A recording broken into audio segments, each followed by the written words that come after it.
Chapter 860. Shadora flew in the sky above the 54545 outer gate and looked at the 54545 outer gate with a worried expression. She couldn't sense what was going on inside the gate. A day had passed. At this moment, the entire 54545 outer gate was completely covered by the black mud. However, the people of the 54545 outer gate and their communities had all evacuated from the 54545 outer gate because of Wuming's cover. After all, there was no effective way to stop the black mud from spreading. Everyone in the 54545 outer gate could only retreat. In the end, they relied on the boundary wall of the outer gate to stop the black mud from spreading. However, the boundary wall couldn't be used anymore. Not only that, but many places, or rather the buildings of the entire 54545 outer gate had changed. The black mud seemed to have made a lot of irregular changes in the shape of the original buildings. Not only did it make the 54545 outer gate unrecognizable, but it also blocked the sky of the entire 54545 outer gate like a lush black forest. Moreover, the second change of the black mud also connected, making the 54545 outer gate look like a huge mountain with a lot of holes. One thing was certain. The entire 54545 outer gate had completely turned into Aziz Dakaha's black mud territory. Moreover, it seemed that the black mud had the ability to block detection. The people of the 54545 outer gate couldn't find out what was going on inside, including whether Wuming was alive or dead. There was no movement inside at all. However, the people of the box court couldn't just sit there and wait for death. The members of Salamandra who had retreated from the 54545 outer gate had already united a large number of communities in the surrounding outer gates to form a battle line around the 54545 outer gate. The purpose was to prevent the black mud from spreading. Although the black mud wasn't spreading now, who knew when the black mud would break through the boundary wall and start spreading? It wasn't too late to mend the pen after the sheep were lost, right? The reason why the other communities were so obedient was because Shadora had revealed that the enemy who attacked Glowing Flame Capital and the entire 54545 outer gate was absolutely evil. Moreover, the leader of this alliance was the strongest demon in the North District, Veraza Ignifast, which was why they were willing to compromise. Moreover, there was nothing they could do even if they did not compromise. If the enemy was absolutely evil, they would definitely die if they did not unite. This was without a doubt. If they were united, there was still hope for survival. Shadora, so you're here, Mandela said in a heavy tone as he flew to Shadora's side. Big brother, will Master Villo be all right? Shadora looked at Mandela worriedly. Seeing his sister's expression, Mandela turned his head to the side. You're the ruler of the hierarchy. Don't always show such an expression. Whether Wuming was fine or not, they had to do their best to survive and think of a way to deal with Az Dakaha. This was a matter of life and death. Although Mandela didn't answer Shadora directly, she understood what he meant. After all, they were siblings. It's hard to believe. If even Master Villo can't deal with the enemy, can we really deal with it? Shadora said as she looked at the changed outer gate of 54,545 outer gate. In our house, it changed completely in just a day. However, even if it didn't change, it would probably be destroyed by absolute evil.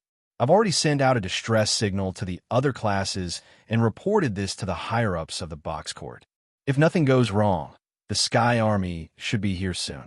The so-called Sky Army was a special force formed by the upper echelons of the box court to suppress the humans in the final trial. Although not everyone knew about the existence of the Sky Army, Shadora naturally knew about it as the leader of the upper echelons. And Mandela was Shadora's assistant, so he knew about the existence of the Sky Army. Master White Yiksha just replied to me. She said she'll rush over from the East District soon. Don't worry, Mandela comforted Shadora. And Villo isn't weak.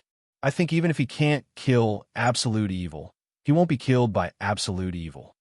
That's true. Shadora sighed and flew to the ground. Seeing Shadora leave, Mandela couldn't help but sigh. Of course, Mandela, who didn't know Wuming very well, said this to comfort Shadora. As one of the oldest godslayers, absolute evil wasn't even afraid of a two-digit number. Even if Wu Ming was stronger than a three-digit number, in Mandela's opinion, it was unlikely that he would survive after fighting absolute evil alone for a day. Absolute evil didn't move at the moment. Perhaps it was resting and recovering from the injuries caused by the battle with Wu Ming, or perhaps it wasn't injured at all and just didn't want to come out for the time being. Either way, they had to be prepared. However, Mandela could only comfort Shadora like this. Shadora had probably already seen through Mandela's intentions, but she could only think so. This was because only by making everyone think that Wu Ming was still inside, delaying AZ Dakaha, could they create a winnable atmosphere. Otherwise, they might not be able to set up a defensive line around the outer gate of the 5-4-5-4-5 division. Facing an enemy who did not put up a defense, but ran away blindly, that would only lead to a faster death. I hope the Sky Army can come as soon as possible. If they only relied on Vera and the upcoming White Yiksha to deal with absolute evil, who had undergone an unknown transformation, they would probably be doomed. They could only rely on the Sky Army in the upper echelons of the temple. Then, Mandela rode the fire dragon and flew down. At this moment, the intense battle was still ongoing in AZ Dakaha's Black Mud territory. Countless black mud attacked Wu Ming from all directions, while Wu Ming floated in place and chanted, "For victory, come to me quickly, undying sun. Please bestow upon me a shining steed. Spirited steed, with the lifeline of my root dragon, I bestow upon the eternal glory. Bring me the shining wheel of light that symbolizes me." After Wu Ming finished chanting, the sun instantly erupted from Wu Ming's body. Wu Ming's entire body turned into a fireball. The flames burned hundreds of meters, incinerating the black mud within range. However, even the sun would burn out one day. The fireball incinerated a large amount of black mud, but to AZ Dakaha, who had turned the entire outer gate of the 5-4-5-4-5 temple into a black mud territory and could continuously produce black mud, Wu Ming's actions were useless. When the fireball burned out, a claw full of power attacked Wu Ming. However, Wu Ming had already begun chanting another spirit. "Fear the one with wings. Evil people and powerful people are all afraid of me with wings. My wings will bring you a curse. Evil people will not be able to hit me." Swoosh, as if he had accelerated in an instant, Wu Ming instantly left his original spot, and the owner of the claw missed. Upon closer inspection, it was the pitch-black AZ Dakaha. Wu Ming, who had flown to the other side of AZ Dakaha's team, steadied himself and sneered. "Don't always rush over after fainting. This trick has never worked on me from the beginning." However, AZ Dakaha also retorted with sarcastic words. "So what? You can't take advantage of me either." Then AZ Dakaha smiled smugly. "Don't forget, you are now trapped here by me." Chapter 861.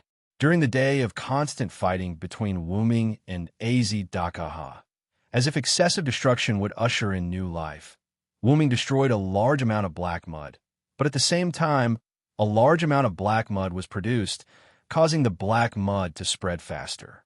It was said that it covered the entire outer gate of 54,545 in a day. But in fact, it was only because the people outside the outer gate of 54,545 discovered that the black mud had spread to the boundary wall a day later. Moreover, the black mud did not stop spreading because of the boundary wall, but only because of AZ Dakaha's order to trap Wu Ming. The boundary wall just happened to be a dividing line. During this period, Wu Ming did not care about how the black mud eroded the outer gate of 54,545. After all, those who should be evacuated had already evacuated. At the same time, Wu Ming did not care about how the black mud gradually trapped him. Wu Ming just kept fighting with AZ Dakaha, and AZ Dakaha also gave him face. He turned the entire outer gate of 54,545 into his own devil's den, not only to besiege Wu Ming, but also to prevent others from disturbing the fight between AZ Dakaha in Wuming. Not only did he satisfy Wuming's desire to fight with Az-Dakaha, but he also prevented outsiders from interfering. As for why, it was because it was related to Wuming's plan, although it seemed that Wuming was now trapped in this devil's den full of black mud. In fact, Wuming was indeed trapped. Whether it was entering the inherent barrier or leaving through the teleportation gate, they were all stopped by Az-Dakaha's magic. It had to be known that Az-Dakaha was rumored to have mastered over 1,000 types of magic. Although the final trial was absolutely evil, Az-Dakaha was still Az-Dakaha. He could still use over 1,000 types of magic. The boundary and portal were theoretically just the use of space. As long as magic was used properly, it could naturally be blocked. However, Wuming did not panic at all. After all, he did not want to leave just like that. Az-Dakaha was hostile to Wuming. This was true. In the continuous confrontation with Az-Dakaha, Wuming became more and more certain of this. Usually, people who had the black mud would become Wuming's enemy or treat Wuming as an enemy. However, Az-Dakaha was really serious this time. It was not an exaggeration to say that it was an obsession. As the final trial of humans, Az-Dakaha was obsessed with eliminating Wuming first instead of fulfilling his duties as the final trial of humans. This in itself was very abnormal. The rules of the box could not be violated by anyone other than Wuming. Although there were some people who took advantage of loopholes, they could only take advantage of small and harmless loopholes. It was simply impossible to take advantage of the box's loopholes. The human's final trial was the same. Az-Dakaha, who had been released from a seal, didn't give the humans a trial. Instead, he was competing with Wuming here. This was something that was impossible to happen. It was not a problem to fight back against an enemy, but Az-Dakaha clearly wanted to fight to the death with Wuming before doing anything else. Perhaps because of the purity of the black mud, Az-Dakaha's enmity towards Wuming had risen to the level of obsession. The power of the black mud had even placed Az-Dakaha's duties as the final trial of humans behind his obsession with Wuming. Therefore, as long as Wuming was still around, Az-Dakaha would not take on the duties of the final trial of humans. Simply put, Wuming had a taunt on him that Az-Dakaha did not notice at all. Although Wuming did not want to taunt Az-Dakaha at first, he felt that this would restrain Az-Dakaha and prevent him from harming the outside world. In addition, Wuming had his own ideas.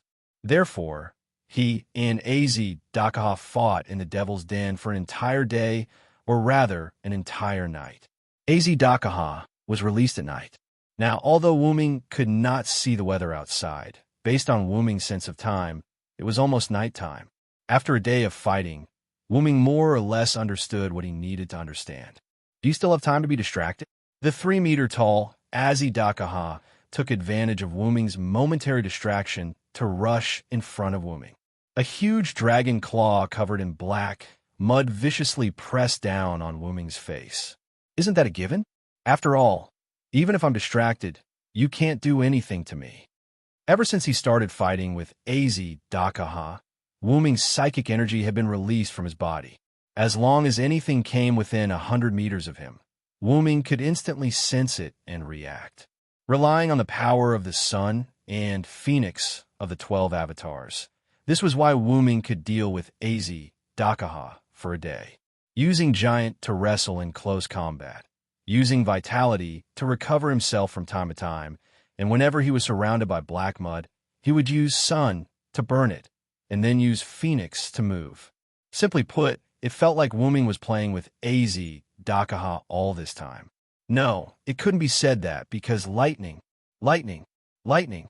I am the conqueror who can defeat 1,000 with white, 10,000 with 1,000, and 10,000 with 10,000. Now, for me who stands on the side of justice, please shine brightly and bestow upon me divine power. I am the one who will crush all enemies and enmity from humans and demons.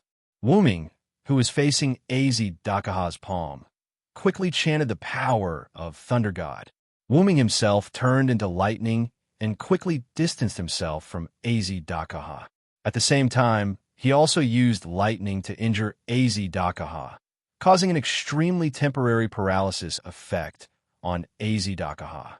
Turning off the Thunder God avatar, Wu Ming's figure appeared, but the hand that Wu Ming used to fight with Az Dakaha was pitch black, as if it was poisoned. However, as if he had already adapted to this, Wu Ming didn't panic at all. Then, Wu Ming chanted the power of divine power again. A person with the supreme divine power of protection. The gods protect him, the demons hate him, and no enemy can get close to him. He is like a fountain of vitality that surges endlessly, granting the world equal protection. After he finished chanting, Wu Ming's arm returned to normal. Chapter 862. Sure enough, it's not only the blade of salvation that has the aura of origin, but so does my authority. In fact, Wu Ming had long discovered that his authority had a weak restraining effect on Az Dakaha, or rather, the black mud on Az Dakaha's body. After all, the 12 avatars were the same as the blade of salvation. They were existences that had been baptized together with Wu Ming in the origin, so they naturally carried the aura of origin. In other words, his authority also had the ability to restrain Az Dakaha, although it was very weak. Similarly, the vitality also had a certain recovery effect on the corrosive damage caused by the black mud. So Wu Ming, who previously did not dare to fight Az Dakaha in close combat, dared to do so now. However, because the recovery effect was not very optimistic, Wu Ming could not excessively come into close contact with Az Dakaha for too long.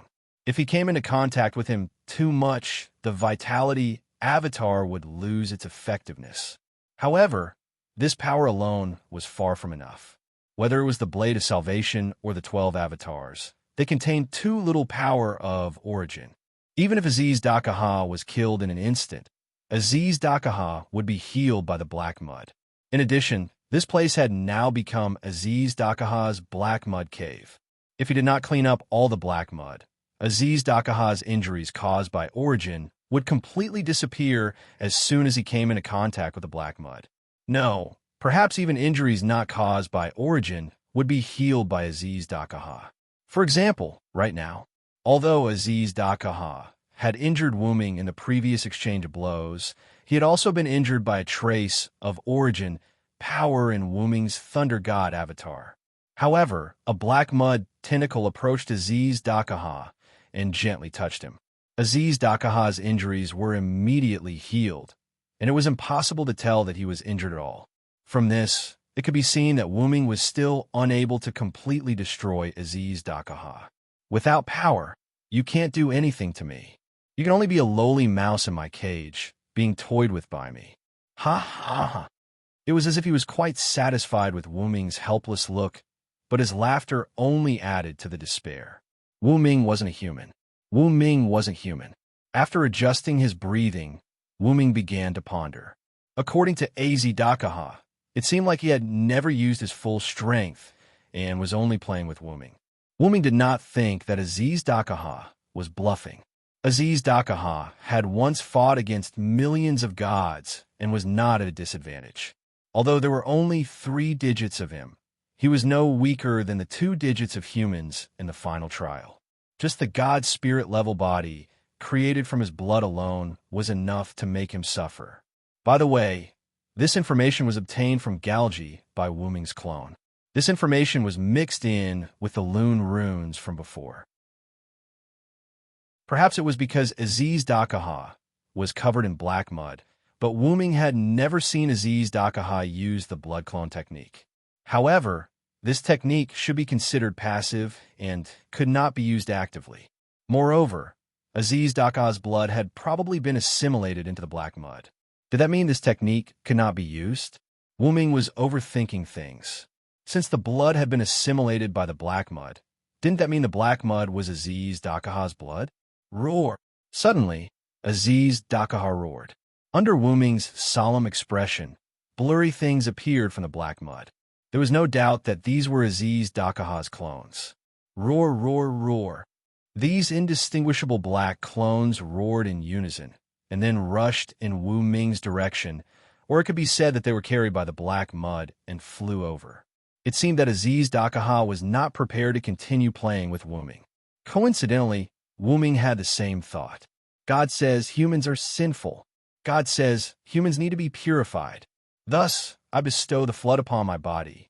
In the name of the Supreme King, I will grant the people of the world equal relief. Wu Ming slowly chanted the spirit of words until the Aziz Dakaha clone at the front was extremely close to Wu Ming. The spirit of words had just finished chanting. In an instant, an ocean-like wave surged out of nowhere from Wu Ming's back, washing away all of Aziz Dakaha's doppelgangers and a large amount of black mud. In an instant, the flood erupted.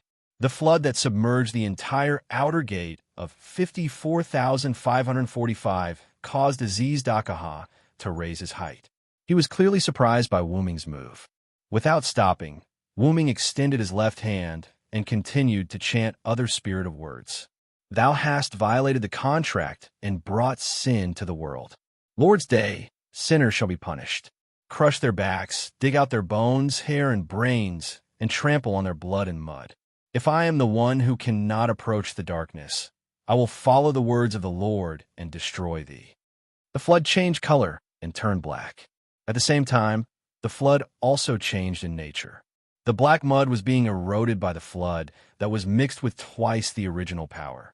It was quite shocking, but just the combination of the flood and annihilation avatars was not enough to have a serious effect on the black mud. And because of the mutual restraint, the black mud was also slowly devouring the black flood that submerged the outer gate of 54,545. I didn't expect you to have such a trump card. Aziz Dakaha praised Wu Ming. Whether it was the flood or annihilation avatars, Aziz Dakaha didn't know about them. Or rather, Wu Ming deliberately didn't use them in order to catch him off guard. But this alone isn't enough. Aziz Dakaha seemed to be mocking Wu Ming. The shadow wings on his back suddenly spread out, and a large amount of black mud seemed to be recreated. It swarmed out from Aziz Dakaha's back and increased the amount of black mud. It also accelerated the rate at which the black mud was eroding the Black Sea. But what surprised Aziz Dakaha even more was what came next. Lightning, lightning, lightning. I am the conqueror who can defeat 1,000 with white, 10,000 with 1,000, and 10,000 with 10,000. Now, for me who stands on the side of justice, please shine brightly and bestow me with divine power. Reaching out his right hand, Wu Ming chanted a new incantation. Countless thunderbolts mixed into the black flood. The black flood with thunderbolts was temporarily on par with the replenished black mud.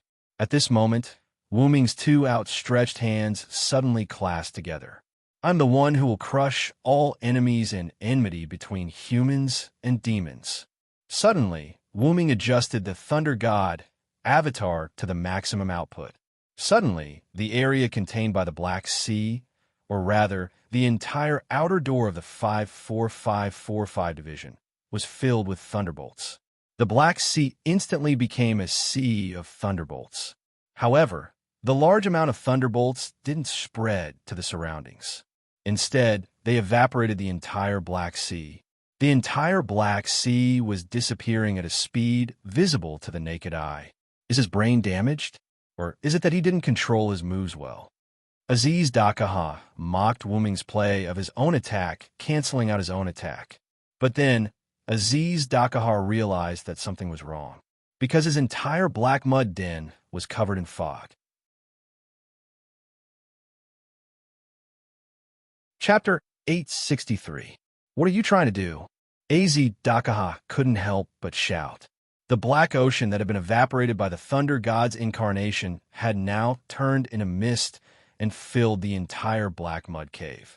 Moreover, from the outside, billowing white fog could be seen emerging from the numerous holes in the black mud cave, as if the interior was on fire. The thick fog had indeed attracted the attention of outsiders. "What's that?" someone shouted. Some people noticed the mist that was coming out of the cave. Gradually, The large number of community members surrounding the 54545 barrier put down their work one by one and looked at the devil's den that was emitting thick fog. Many brave people flew into the sky, hoping to observe from a closer distance. Smoke? No, it's mist. Mandela rode a flying dragon into the sky. It would be easier to investigate the mist. After checking the defensive grace that he had prepared, Mandela piloted the wyvern in the direction of the fog to begin his investigation. In the sky not far away, White Yiksha was flying toward them. Because they knew the seriousness of the matter, the outer gates around the 54545 outer gate had been controlled by the North District hierarchy and sealed off. As a result, White Yiksha could only move to the nearest outer gate that was sealed off and use his own methods to come over. White Yiksha, who had no convenient method, could only fly over. This power, the thick fog, also attracted White Yiksha, who had just rushed over. This caused White Yiksha, who was about to land, to give up on his plan. Instead, he headed straight for the devil's den. Wuming had used flood in front of White Yiksha. The mist was very similar to Wuming's flood, or rather, it had the exact same aura. How could it not attract White Yiksha's attention?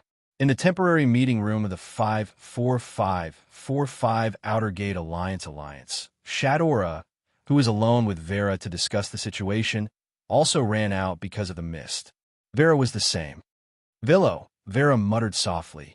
She jumped and flew up as well. Wait a minute, Master Vera.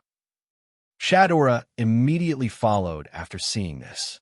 Just as Shadora and Vera flew into the sky, the White Yiksha, who happened to encounter them, issued a warning. Don't get too close. I'm afraid the mist is corrosive. White Yiksha had witnessed the might of the outer sex sea of annihilation. Absolute Evil's clone had died without a trace. This fog probably had a similar ability. Lord White Yiksha, have you arrived? Shadora was rather surprised to see White Yiksha here. I just arrived not long ago. When I saw the changes here, I immediately rushed over. White Yiksha nodded at Shadora and Vera. We rushed over because we saw the changes here, Shadora replied. Then, Shadora looked at the temporary base of the community. Taking a closer look, these communities seemed to be very close to the boundary wall. If the corrosive mist were to spread, it would be terrible. Shadora asked, Lord White Yiksha, do we need to inform the surrounding communities to retreat? Although she was in the same class as White Yiksha, compared to White Yiksha, there was nothing wrong with Shadora asking White Yiksha whether it was strength or experience.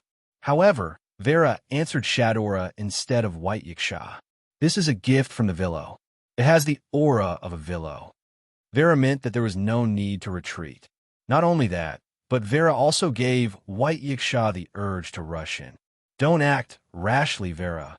Seeing that Vera had such an impulse, White Yiksha said to Vera. Then, White Yiksha turned to Shadora. Let's get the others to retreat first. After all, I don't know what's going on inside. Okay, Lord White Yiksha, I'll inform everyone now. But at this moment, a figure fell from the sky. That's Big Brother Mandela? Shadora was shocked. Why did Mandela fall from the sky all of a sudden? Could it be that he was in danger? Although they didn't know what happened to Mandela, White Yiksha and the others wouldn't watch Mandela fall just like that. Swish! Suddenly, White Yiksha shot out at the speed of a rocket, easily rescuing the fallen Mandela and the wyvern carrying Mandela. Vera and Shadora also flew over one after the other. Big Brother Mandela. Shadora yelled and flew to White Yiksha's side. White Yiksha held the unconscious wyvern in one hand and the unconscious Mandela in the other. His expression was rather solemn. No matter if it was the wyvern or Mandela's body, or rather, their skin was filled with burn marks. They must have been accidentally corroded by the spreading mist during the investigation. But don't worry, it's just a severe burn on the skin, White Yiksha said and handed the wyvern and Mandela to Shadora. Perhaps a severe burn on the skin outside the box was a serious injury, but it was only a minor injury inside the box. Moreover, Mandela was a subspecies of the fire dragon and had a certain resistance to fire damage, so Mandela wasn't seriously injured. Shadora, after bringing Mandela back, immediately informed the surrounding communities to retreat by 10 kilometers and pay attention to any changes here. If there's no other way, retreat further. Yes, Sir White Yiksha. Shadora, who was concerned about her brother, nodded immediately and flew down with Mandela and the wyvern. Then, White Yiksha looked at the mist released by the demon's den and said to Vera, "It can even burn a subspecies of the fire dragon, and it looks like the aftermath." "This mist isn't simple," White Yiksha said. Although she knew that wombing was powerful, wombing always brought her new surprises. "The Villo is in danger," Vera said, and was about to barge in again. "Is this really okay?" Perhaps because there were no outsiders, White Yiksha's rather strange words entered Vera's ears. "Although the Villo isn't safe, it isn't dangerous either. I know the guy better than thou." No matter what, White Yiksha had the advantage over Vera in terms of time and understanding. That guy isn't someone who can be defeated easily, even if the opponent is absolute evil. Otherwise, Wuming wouldn't have been able to create such a huge commotion after fighting with Az Dakaha for a day. Although that was the case, it wasn't a reason to stop Vera. Knowing this, White Yiksha immediately flew in front of Vera and spoke again. "Who knows, it might be a crucial moment now. If thou barge in, it might ruin the Villo's plan." Ugh. Vera was instantly embarrassed. It had to be said that this was exactly what Vera wanted. Indeed, after all, Wuming and Az Dakaha had been fighting inside for a day. What if it was a crucial moment now, and Vera suddenly barged in and disrupted it? It's better for us to stay on the periphery and observe the situation. However, at this moment, a heat wave that distorted space shot out from a corner of the demon's den and crashed into the boundary wall, causing a shocking explosion. Chapter 864. The timeline jumped forward a few minutes. The fog created by Wuming's thunder god avatar had yet to spread outside. A large amount of fog was concentrated in the devil's den, which was not very permeable and would not dissipate in a short time. First, the fog corroded the interior of the devil's den, and the interior of the devil's den was completely filled with black mud. When the fog came into contact with the black mud, there was the sound of something being corroded. The corroded black mud had no choice but to passively endure it because the fog was too small. Unless the black mud filled the entire devil's den, it would not be able to do anything. "What is this?" Az Dakaha recognized the nature of the mist. Az Dakaha was surprised to see the true nature of the fog. It was a black sea of gas molecules, and these molecules carried the power of flood and annihilation. It was this power that was constantly corroding the black mud. However, as these gas molecules corroded the black mud, the fog molecules themselves were also dying. After all, the black mud also had the ability to corrode. When the gas molecules corroded the black mud, they would also be corroded by the black mud. It could be said that even if the black mud could only passively endure it, it would not suffer much. However, these gas molecules were originally sacrificial pawns. Their purpose was to provide cover for Wuming, so it did not matter if they were used up. Since it was to provide cover, Wuming naturally had plans to do something. As an existence with a similar mind, Az Dakaha would not just wait for Wuming to continue. Don't even think about it. No matter what Wuming wanted to do, Az Dakaha would not let Wuming have his way. As he spoke, Az Dakaha opened his mouth. The inside of his mouth was also covered in black mud. It was so dark that no one could tell what it originally looked like. Only his black fangs were as sharp as ever. In this pitch-black mouth, flashes of flames suddenly appeared between the fangs and moved restlessly. In an instant, Wuming, who was hidden in the fog, could clearly feel that the world had begun to shake. Legend had it that the three-headed mystic dragon was a human king who was guided by the evil god of the sect of fire, Ngola Manuel. Before he was defeated, he had destroyed a third of the world. This inheritance that destroyed a third of the world became Aziz Dakaha's gift in the box court world. It was also known as the strongest gift of the Lightning series, the Karina of the Hegemon's Halo. At this moment, the radiance of the Karina that Az Dakaha spoke of gradually solidified. During this process, a trace of black aura climbed onto the radiance and dyed the Karina black. Without a doubt, it was the source of black mud. No matter what you want to do, I will kill you before you complete it. Az Dakaha was prepared to use the Karina mixed with the source of black mud to completely eliminate Wuming. With that, Az Dakaha spat out the Karina, which had been strengthened by the black origin soil, towards the ground. An ominous wave of extreme heat shot out from Az Dakaha's mouth. It was a heat that could melt steel in an instant. Then, an extremely strange scene occurred. A heat ray more than 10 meters in diameter shot out from the 3-meter-tall Az Dakaha's mouth. Under Az Dakaha's control, it shot straight towards Wuming's position, or rather, the position before the fog covered Wuming's figure. The fog that came into contact with the heat ray disappeared in an instant, and the fog near the heat ray evaporated completely. In the end, the heat ray hit Wuming's position and caused a violent explosion. Not only that, but the Karina continued to be released. In the end, the black mud cave was penetrated, and the Karina was spat out by Az Dakaha. But at this moment, Wuming's voice entered Az Dakaha's ears. Az Dakaha was sure that Wuming was behind him. In other words, Wuming had dodged Az Dakaha's prize technique.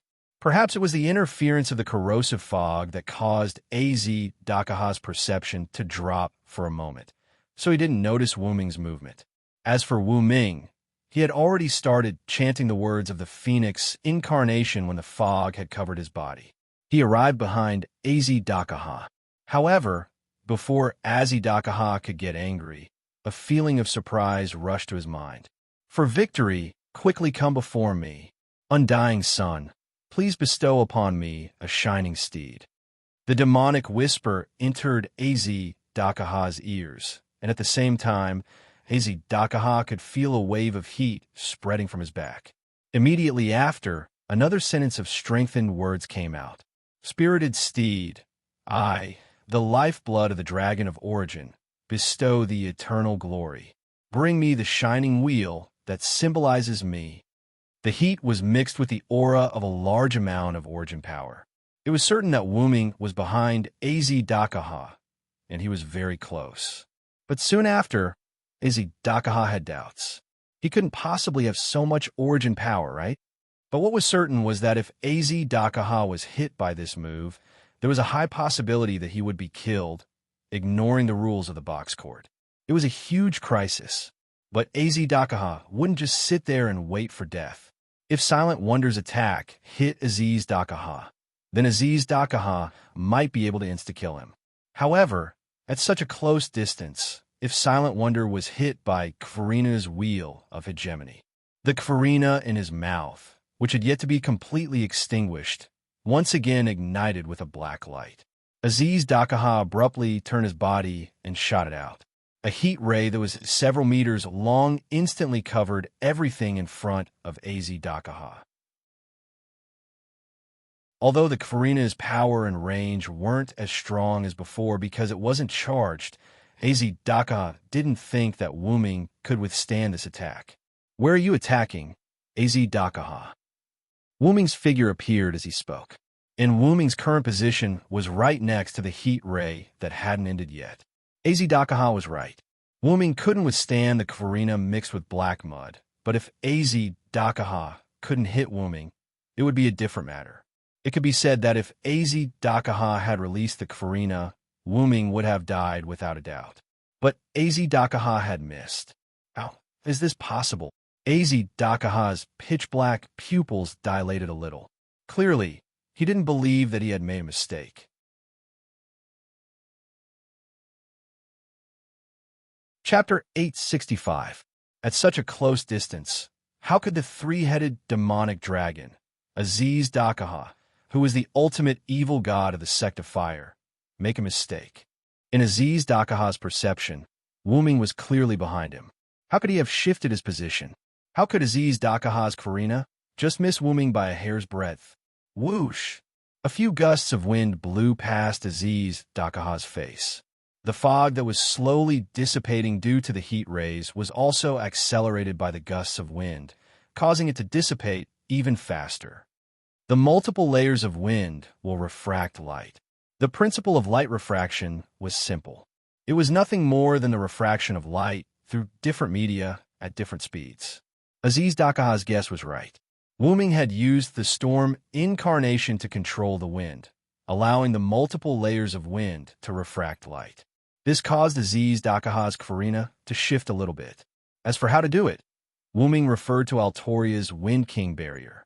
As the closest person to Altoria, Wuming was very familiar with everything about Altoria, including the Wind King barrier that Merlin had designed for Altoria to hide Excalibur.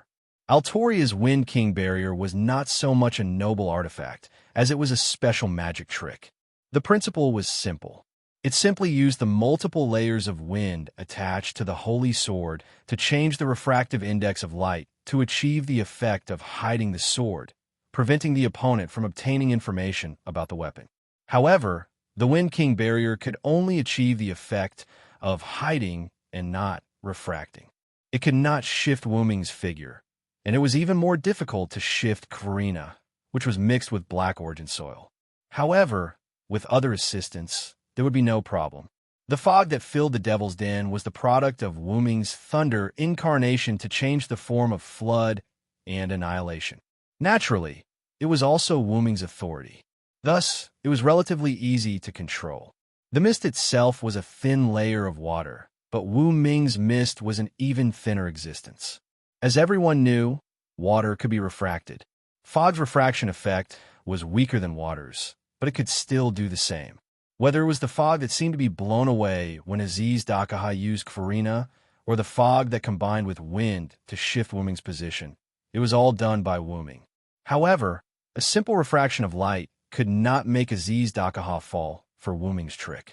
Putting aside Aziz Dakaha's 3-digit strength, Aziz Dakaha was also considered a wise man. He was not stupid to that extent.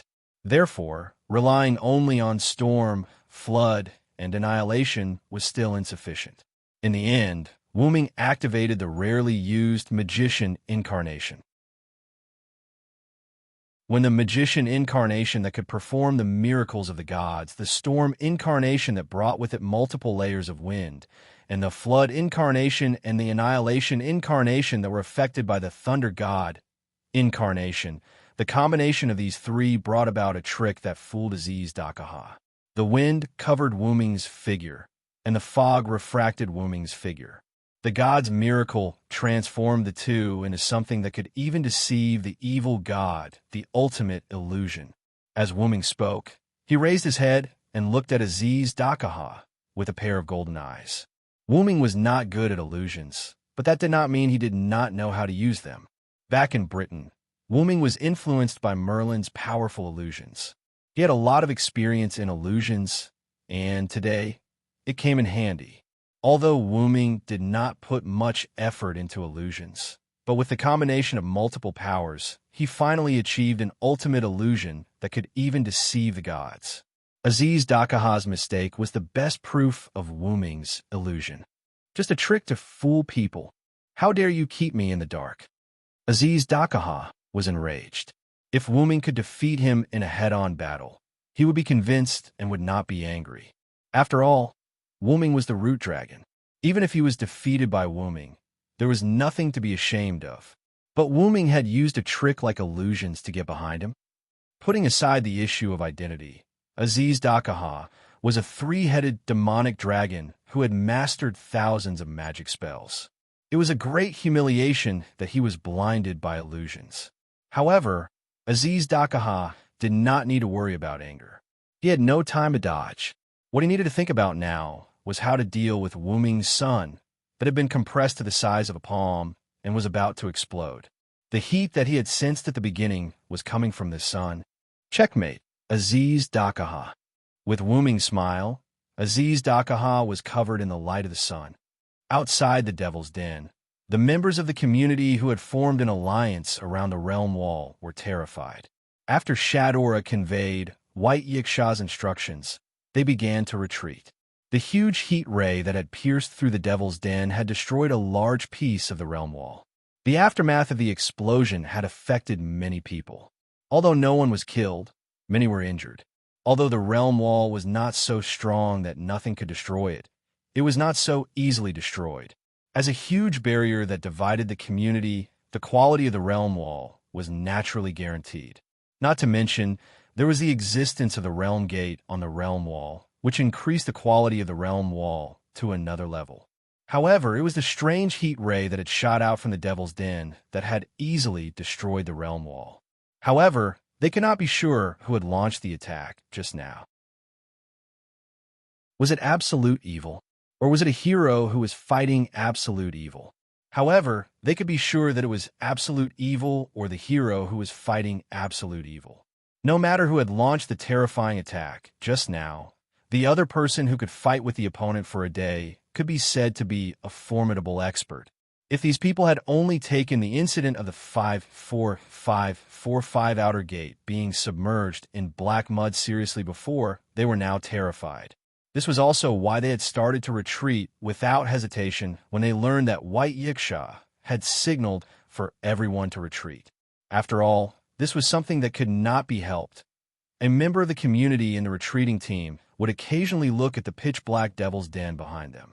If there was another heat ray like the one just now and it hit them, the consequences would be unimaginable. It was better to retreat for a while first. Then, he looked at White Yiksha and Vera who were floating in the sky and sighed in relief. Now, the ruler of the East Burrow, White Yiksha, and the most powerful demon in the North Burrow, Vera, were covering for their retreat. Even if there was another attack like the one just now, there was nothing to be afraid of.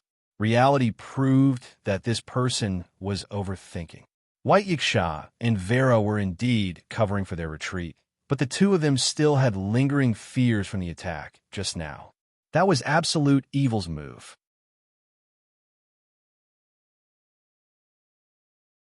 Chapter 866.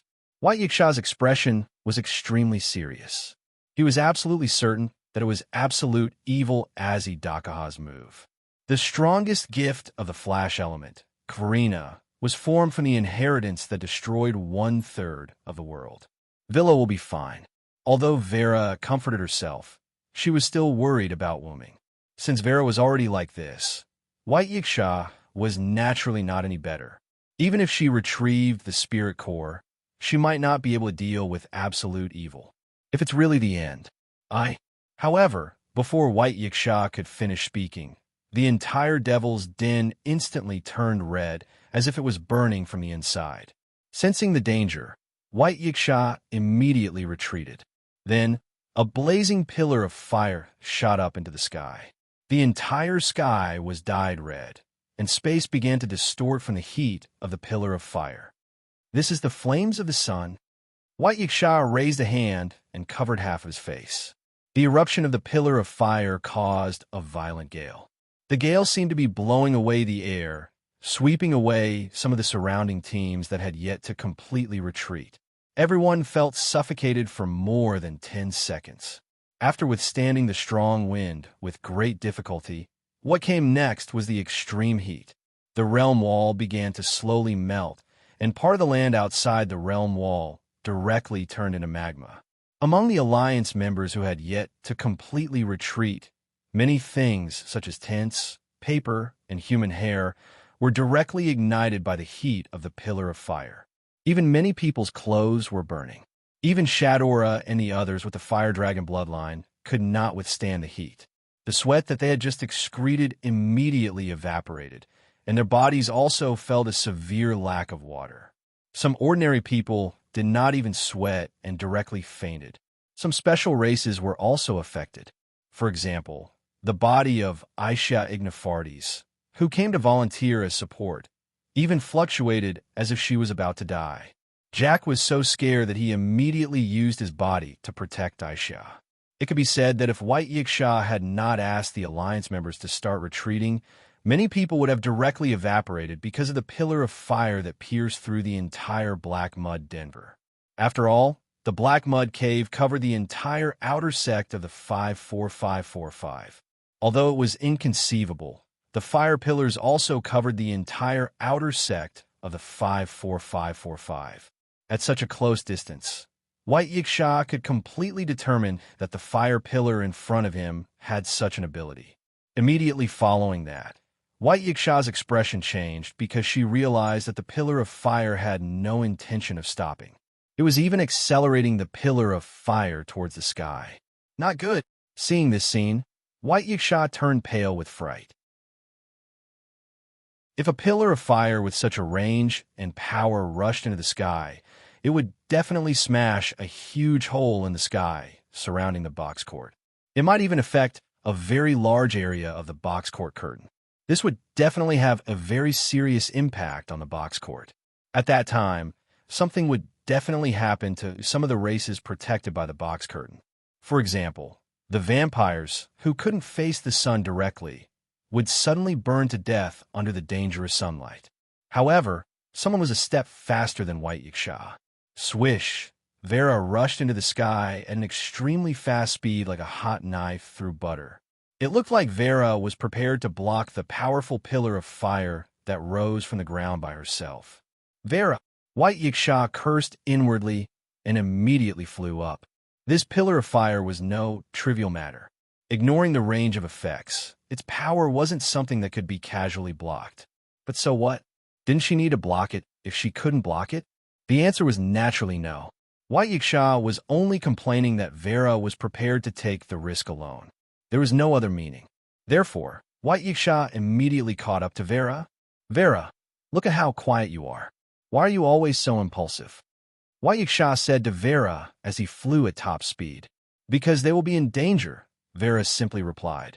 Was it because she was a child of the community? White Yiksha glanced at the tiny people on the ground. Although direct sunlight was harmful to ghosts, it wasn't fatal. Vera didn't have to be so anxious, right? If Vera was really so responsible, the position of the North District's ruler would have been hers long ago. There must be other reasons. There's a Villo's aura in the pillar of fire. I had to help him resolve it before he makes a mistake. Vera meant that the Villo was the one who set the fire. As expected, it was for Wooming. White Yiksha immediately made a helpless expression. No matter what, this pillar of fire can't shatter the curtains of the box court. Otherwise, it will be troublesome. White Yiksha corrected his expression. I don't have any defense-type gifts. It's too late to summon astral beasts. Vera, do you have any good ideas? To be honest, if you asked White Yiksha to destroy a city and commit murder and arson, she wouldn't have any problems. However, when it came to protection and defense, she really had shortcomings. Furthermore, she had yet to retrieve her spirit core, so she was even more of a dabbler. White Yiksha had also exposed this shortcoming during the Absolute Evil clone surprise attack. Of course, this couldn't be blamed on White Yiksha. Everyone had their shortcomings. Furthermore, who asked White Yiksha to encounter such perverted crises time and time again? To deal with the doppelgangers of Absolute Evil, not to mention White Yiksha herself. Even her sworn enemy would have to put in some effort to annihilate all of them. Of course, if White Yiksha could retrieve the spirit core, she could also do it. If it was a normal attack, White Yiksha would naturally be able to defend against it. However, the Pillar of Fire this time was clearly not a normal attack. It looked like a fatal blow that Wooming had delivered to AZ Dakaha. Regardless of whether AZ Dakaha could block it, she, White Yiksha, had no way of blocking it for a while. Realm Gate. No. Vera's first thought was to use the Realm Gate to move the Pillar of Fire away. However, there was another Realm Gate on the other side of the Realm Gate that might affect others. If it doesn't work, I can only release an equally powerful attack from the opposite direction to cancel out. Although this method would cause a vertical explosion in the end, it might. No, looking at the range of the Pillar of Fire, the explosion would definitely affect some of the surrounding outer buildings. However, it was still much better than the curtain of the box being broken. In that case, I'll use the power of death to eliminate it. As a great devil born between life and death, Vera naturally controlled the power of death. Moreover, this would not cause an explosion. Vera's expression froze. She increased her flying speed and rushed directly to the top of the pillar of fire. Vera waved her hand. A large amount of black death energy filled Vera's surroundings and collided directly with the pillar of fire. It had to be said that this was effective. However, the range was too small. This pillar of fire affected 54,545 outer buildings. Vera could not completely block it. Leave the rest to me. White Yiksha also increased her speed. She was even faster than Vera just now. After all, White Yiksha was once the White Night King. Vera had blocked many pillars of fire. She had to block the fish that escaped the net no matter what. At this moment, the pillar of fire suddenly decreased its speed. Furthermore, it was slowly disappearing. This, if one were to ask White Yiksha when she was the most aggrieved, she would definitely answer that there was no time more aggrieved than now.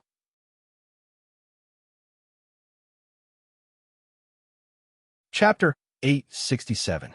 When Wuming released the sun, he chanted 2 lines of incantations in a row, which made the sun incarnation double in strength. Not only that, when Wuming used storm, annihilation, flood, thunder god, phoenix, sun, and magician, the power of the 7 incarnations accumulated was all stuffed into the sun incarnation by Wuming. This not only increased the sun to the point where it could cause fatal damage to Aziz Dakaha, but also increased the range of the sun incarnation to the extreme. Moreover, the black mud was simply the best fuel for the fire of the sun that was mixed with the power of the source. Therefore, it was precisely because of this, as well as the support of the power of the source, that the pillar of fire that broke out from the black mud cave could spread throughout the entire outer sect of the 54545, burning the black mud of the outer sect of the 54545 to nothing. However, Wuming was not a reckless person. After the explosion, the pillar of fire formed by the flames was released towards the sky. This was done by Wuming to prevent the explosion from spreading to the people or things nearby. It could be said that if Wuming allowed the sun to explode at will, then even if the people of the Alliance retreated to a certain distance, they would still be directly vaporized. After all, this was the fire of the sun that burned the entire outer sect of the 54545, and more importantly, the surrounding outer sect might also be affected by the flames. However, if the pillar of fire were to explode towards the sky, it would not spread to the people or things around. But if the pillar of fire were to be allowed to soar into the sky, the curtain of the box would definitely be shattered. Therefore, Wuming added the power of annihilation to the sun. When the sun erupted to a certain extent, annihilation would be activated and cut the pillar of fire in the middle. As everyone knew, the pillar of fire was not a pillar, but a pillar-like object formed by the continuous eruption of flames. If it was cut in the middle, the first half of the pillar of fire would dissipate, and the remaining power of the second half of the pillar of fire would not be enough to pierce through the curtain of the box. It would not even reach that height. Wuming used this to prevent the pillar of fire from piercing through the curtain of the box. Moreover, there was a long distance between the curtains of the box and the ground, which allowed the pillar of fire to erupt for some distance. Once the fire had weakened, annihilation, which had finished its countdown, would cut off the pillar of fire. After all, if he used annihilation to annihilate the pillar of fire from the beginning, it was likely that it would not succeed. After all, the power of sun at this moment was far greater than the power of annihilation. He could only wait for the pillar of fire to weaken before cutting it in the middle to achieve the desired effect. It turned out that Wuming was right. After the pillar of fire was cut in the middle, the first half quickly dissipated, and the remaining half of the pillar of fire began to slowly dissipate due to the lack of momentum. Although White Yiksha and Vera didn't know what had happened, they were certain that it was Wuming's doing. He didn't need anyone to clean up his mess for him. He could handle alone. What a headache. I got a big fright. White Yiksha sighed helplessly, as if he was relieved of his burden. It could be said that Wuming had once again refreshed White Yiksha's worldview. In short, the crisis of the box's curtain shattering had been resolved. However, this crisis was really child's play compared to the crisis of absolute evil. I wonder how absolute evil is doing. With this in mind, White Yiksha looked down. She wanted to see how absolute evil was doing. Clouds floated around White Yiksha, and at the same time, there were many white clouds that blocked White Yiksha's line of sight. It was obvious how high her current position was. If she was outside the box, it would be a life-threatening height for ordinary humans, but it wasn't considered high in the world of the box. It wasn't considered high for White Yiksha either. With White Yiksha's powerful eyesight, she could still see the ground clearly. Although she couldn't see everything clearly, it was almost there. The entire outer gate of the 54545 division had completely sunk into a basin-like structure because this part of the land had completely evaporated. However, at this moment, the basin was not completely dry. Instead, it was filled with red magma. This magma was formed from the magma that had not directly evaporated. It filled the entire basin the size of the 54545 outer gate. Even the realm wall surrounding the outer door of 54,545 had stopped melting after half of it had melted because of the dissipation of the fire pillar. This extraordinary sun flame is actually able to easily melt the barrier of cultivation. If White Yiksha retrieved the spirit spark to recover her strength, she could also use the power of the sun to melt the realm wall, but she couldn't melt the realm wall so quickly. It was still the same sentence. As a separation area, the realm wall that carried the realm door wasn't easily destroyed. Only Az Dakaha, who had fused with the black soil, and Wuming, who had the power of origin, could destroy the realm wall so easily. White Yiksha didn't know much about absolute evil, but she had been in contact with Wuming for so long, but she never expected Wuming to have such strength. White Yiksha was now more and more interested in Wuming's identity. Vera, who had been silent all this time, suddenly said and flew straight down. Vera's figure blew away the clouds, allowing White Yiksha to see the full picture of the ground. White Yiksha focused her eyes. It seemed like there was someone in the magma. Although she couldn't see clearly in the magma, it should be Wuming if nothing unexpected happened. What about absolute evil? White Yiksha suddenly realized this problem. With a trace of worry, White Yiksha suddenly swooped down and followed Vera. The person in the magma was indeed Wuming, but he was motionless at this moment. Other than his shoulders and head floating above the magma, the rest of his body was soaked in the magma. Moreover, a large number of cracks had appeared all over Wuming's body.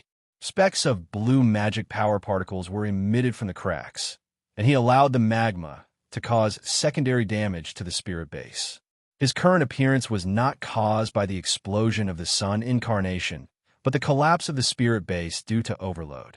Before, he forcibly used 7 incarnations at the same time, and several of them were directly at the maximum output. Although this spirit base was adjusted to the top of the servant spirit base by Wuming, it still couldn't withstand the use of 7 incarnations at the same time. If it's the original body, it should be no problem at all, Wuming said weakly. If it was the original body, let alone 7 incarnations at the same time, even 12 incarnations at the same time wouldn't be a problem. Wuming had a deep understanding of the strength of his body.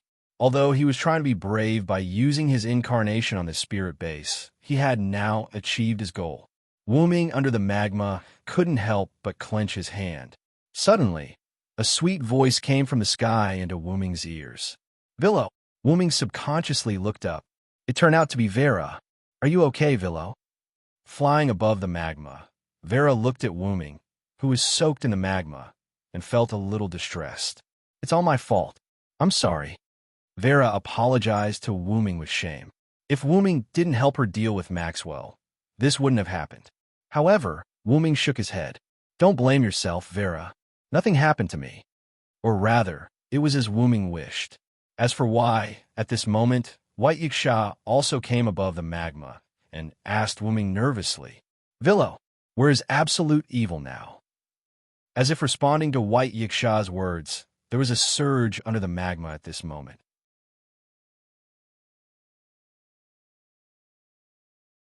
Chapter 868. The reason why White Yiksha asked Wuming about Azidakaha's whereabouts was because he knew that absolute evil could not be killed. Or rather, absolute evil could not be killed by Wuming, who was not human.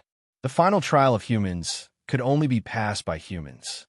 Even if they really had the strength to crush absolute evil and kill it, absolute evil would revive again. That was the rule of the box court.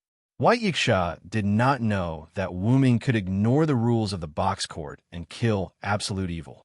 That was why he was so anxious. After all, if absolute evil was still alive, then it must be like Wuming staying in this magma lake. That was indeed the case. The entire magma lake began to fluctuate bit by bit as if something was about to be released. Slowly, the entire magma lake began to shake violently. So it's still alive. Wuming, on the other hand, had an as-expected expression. It seemed like he knew that Azidakaha had not been killed by him. After all, absolute evil can only be passed by humans. As a spirit, you naturally can't kill absolute evil. As White Yiksha spoke, he slowly landed beside Wuming and prepared to pull him up and take him away. Because it seemed like absolute evil would not immediately appear from the magma lake. They still had time to retreat. Vera also came to Wuming's other side and prepared to cooperate with White Yiksha to rescue Wuming from the magma lake. Don't worry about me. This body is about to shatter. Leave first. Wuming shook his head and rejected their help. But my community also has a way to heal a spirit's body, Vera said pitifully. Vera did not want Wuming to leave just like that. If a hero who stopped absolute evil is sacrificed like this, it will be a huge blow to our morale, White Yiksha added. Moreover, the Alliance had already suffered a large number of casualties because of the fire pillars created by Wuming. If their morale dropped further, they would be completely finished. Wuming could not help but smile, then shook his head. I have no intention of sacrificing myself. Trust me. Although Wuming's tone was as weak as if he was about to pass away, his eyes were still full of vigor, and even a little happy. White Yiksha and Vera were rather puzzled. They looked at each other, attempting to find out what Wuming was talking about from each other. However, neither of them understood what Wuming meant. Do you guys believe me? If you do, then leave this place for now. Absolute evil will definitely fall into my hands today. Vera trusted Wuming unconditionally, but not White Yiksha. It wasn't that he didn't trust him, but that he didn't dare to take the risk. Wuming looked like he was seriously injured. If absolute evil killed Wuming, it would not only be a matter of morale, but there would also be no one here who could restrain absolute evil. Therefore, White Yiksha felt that it was best to retreat first. Otherwise, she could return the divine spark, retrieve the spirit core, and recover her former strength. In the worst-case scenario, White Yiksha could still use his final ability, let me retrieve the spirit core. There's no need. Wuming instantly interrupted White Yiksha. Didn't I say that as long as I'm here, you just have to stay in the lower level? Although Wuming did not know if White Yiksha had any means to deal with Azidakaha, White Yiksha's expression just now was more like she wanted to perish together with Azidakaha. After all, White Yiksha was Wuming's friend. If it was someone else who wanted to perish together with absolute evil, Wuming might hesitate. But if it was a friend he knew who wanted to perish together with the enemy, Wuming would definitely be the first to object. Vera floated aside a loss and did not speak. She just quietly watched the two of them talk. However, because the magma lake was shaking more and more violently, Vera also showed a hint of anxiety. White Yiksha, who also noticed this, was silent for a few seconds before finally sighing helplessly. Are you really okay with this? White Yiksha looked at Wuming's eyes very seriously. Wuming also responded with seriousness. Trust me. In the end, White Yiksha compromised and retreated with Vera. After White Yiksha and Vera retreated, Wuming looked at the magma lake that was becoming more and more agitated. Wuming had indeed expected Azidakaha to still be alive, but it was not because White Yiksha said that the final trial of humans had to be completed by humans. After all, Wuming himself was a bug and did not need to care about the rules of the box court. Wu Ming knew that Az Dakaha was still alive mainly because of the information provided by Galji. Galji had said that to kill absolute evil, one had to solve the bestowal contest of the human's final trial. Furthermore, one had to break Aziz Dakaha's shoulders, head, and heart at the same time before killing him. However, because of the black mud at the root, Wu Ming considered these weaknesses useless. Wu Ming's clone had obtained more information about Az Dakaha from Galji in the nasalic space. Wu Ming had also asked Galji about the universe-like power that had instantly killed one of his clones. Wu Ming also told Galji that Galji had killed one of his clones. Galji was not surprised, perhaps because he had more or less guessed it. However, most importantly, Wu Ming already knew what the another cosmology was. According to Galji, Az Dakaha's another cosmology was called Avesta. Of course, the name was not important. What was important was the ability of Avesta to imitate the opposite of Az Dakaha's own cosmology of Zoroastrianism and the cosmology of mankind that had to be crossed over. It could be used by Az Dakaha in a limited manner and could be used to counteract the gift of the enemy. To put it simply, Az Dakaha's another cosmology allowed him to simulate the blessings of the enemy and use the enemy's blessings to offset the enemy's blessings. It could be said that the more enemies Az Dakaha had, the more he could imitate and the stronger he would become. Moreover, as long as it was not the Zoroastrian or human cosmology, Az Dakaha would not be injured or even killed after activating Avesta. The gods of the Zoroastrian sect could not kill absolute evil, and humans lack power. Other races, such as gods and astrals, could not pose a threat to Az Dakaha after activating Avesta. Aziz Dakaha didn't even put a 3-digit number of enemies in his eyes. As for 2-digit numbers, he could only look at them in his eyes. Therefore, Az Dakaha was known as one of the strongest god slayers. Wu Ming felt that it was not an exaggeration to call him one of the strongest in the box. This was also one of the important reasons why White Yiksha felt that Wu Ming could not kill absolute evil.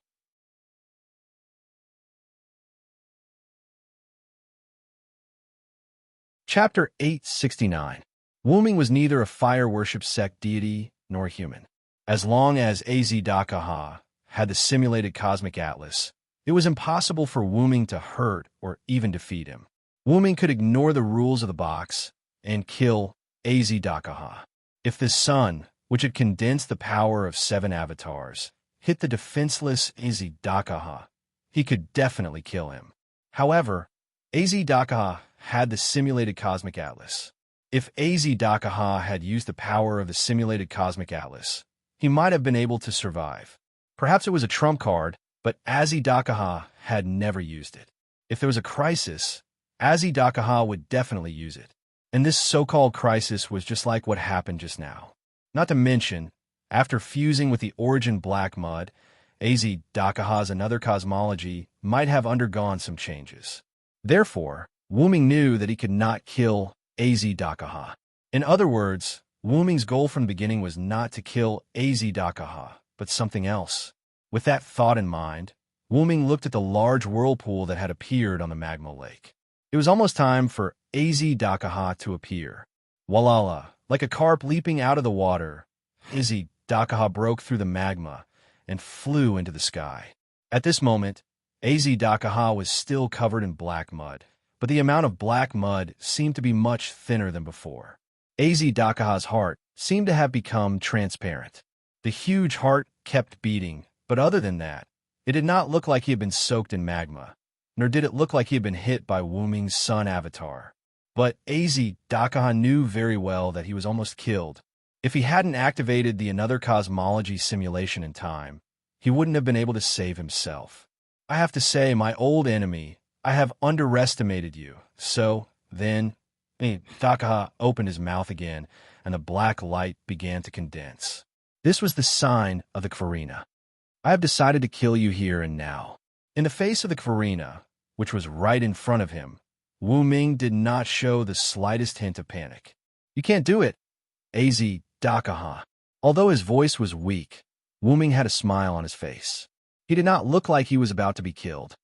Then come a try. The black light in Az Dakaha's mouth became more solid, and it looked like it was about to explode. Even now, you still haven't noticed? Your heart. Wu-ming couldn't help but sigh. His sigh wasn't for anything else, but for the fact that Az Dakaha hadn't discovered something yet. Az Dakaha thought that Wu-ming was talking about his heart being exposed, but Az Dakaha did not take it seriously. It's just my heart that's broken. The rule that you have to break my head, shoulders, and heart to kill me is no longer effective against me with power. Wu-ming was right. The rule was indeed ineffective against Az Dakaha. So what if the rule is still there? You have to know that you are about to be killed by me. This time, Wu-ming did not care. Is that so? Don't you notice that something is missing? Az Dakaha was stunned. What? After being reminded by Wu-ming, Az Dakaha realized what he had lost. Die. Without another word, the enraged Aziz Dakahar spat out the Kfarina that had fully materialized from his mouth. The black light of destruction covered Wu-ming and gradually covered the magma lake in a semicircular shape. It began to spread to the entire 5-4-5-4-5 outer gate. A large number of people in the Alliance army who were affected by Wu-ming's sun pillar of fire fell unconscious. The rest of the people were relieved because of the disappearance of the pillar of fire, but the black light that followed made the people in the Alliance army who had not yet fallen unconscious suck in a breath of cold air again. They had not even seen the face of absolute evil, and they had been almost wiped out by the aftermath of one after another. In any case, after this battle, after experiencing the disaster of absolute evil and the hero fighting against absolute evil, the aftermath of the battle between the two, for these people, this was definitely an indelible memory full of memories. The same was true for White Yiksha, let alone experiencing it. She could not even see a battle of this level. Was it this time? White Yiksha felt helpless about the black light that gradually covered the entire magma lake. Do you have to attack with such a large range every time? However, White Yiksha also gave up. Anyway, the entire 54,545 outer gate had been reduced to a battlefield, and it was almost destroyed. As long as the remaining people did not have any accidents, it would be fine. But Vera, who was with White Yiksha, muttered Wu-ming's name and looked at the spreading black light. Wu-ming was in the semicircular black light at the moment. Although White Yiksha also believed in Wu-ming, she still could not help but worry. I hope nothing happens. At this point, she could only choose to believe in Wu-ming. White Yiksha now regretted that she had promised Wu-ming not to take back the spirit, but just in case, she still had to prepare. If this black light continued to spread, then she would have to use her own strength. But Wu-ming was right. She just needed to believe in him. The black light seemed to be stuck and suddenly stopped spreading. Then, the black light began to shrink bit by bit. Villow's methods. White Yiksha heaved a sigh of relief. At least Wu-ming did not want them to see that he was about to die. The people from the Alliance also heaved a sigh of relief. After all, the danger was temporarily resolved, which meant that they could live a little longer. Taking advantage of this opportunity, the people from the Alliance sped up their retreat. As long as there were no major injuries, they carried the injured and ran.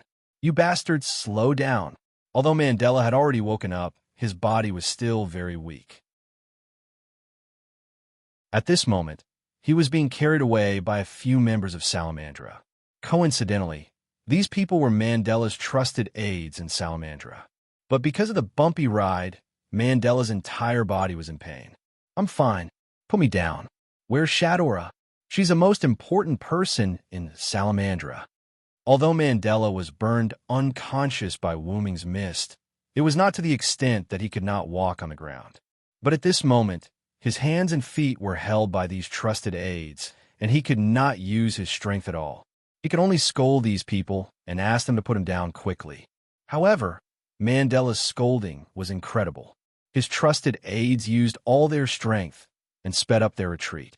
Sir Mandela, we can't slow down. After all, we still don't know if there will be danger later. Yes, Sir Mandela. We were appointed by Lady Shadora to take care of you. Your life is the most important thing to us. Lady Shadora still has other companions by her side.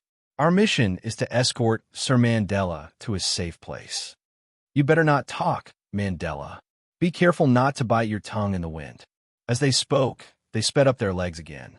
Some of them had even started using the blessing of acceleration. As a result, Mandela was jolted even more severely, to the point where he could no longer speak. At this moment, Mandela could only let out meaningless roars. However, when his trusted aides heard this roar, they thought that Mandela's old injury had relapsed and sped up again. They thought that when they reached a safe place, they could rest assured and find a doctor to treat Sir Mandela. They completely ignored Mandela's murderous gaze. How sad.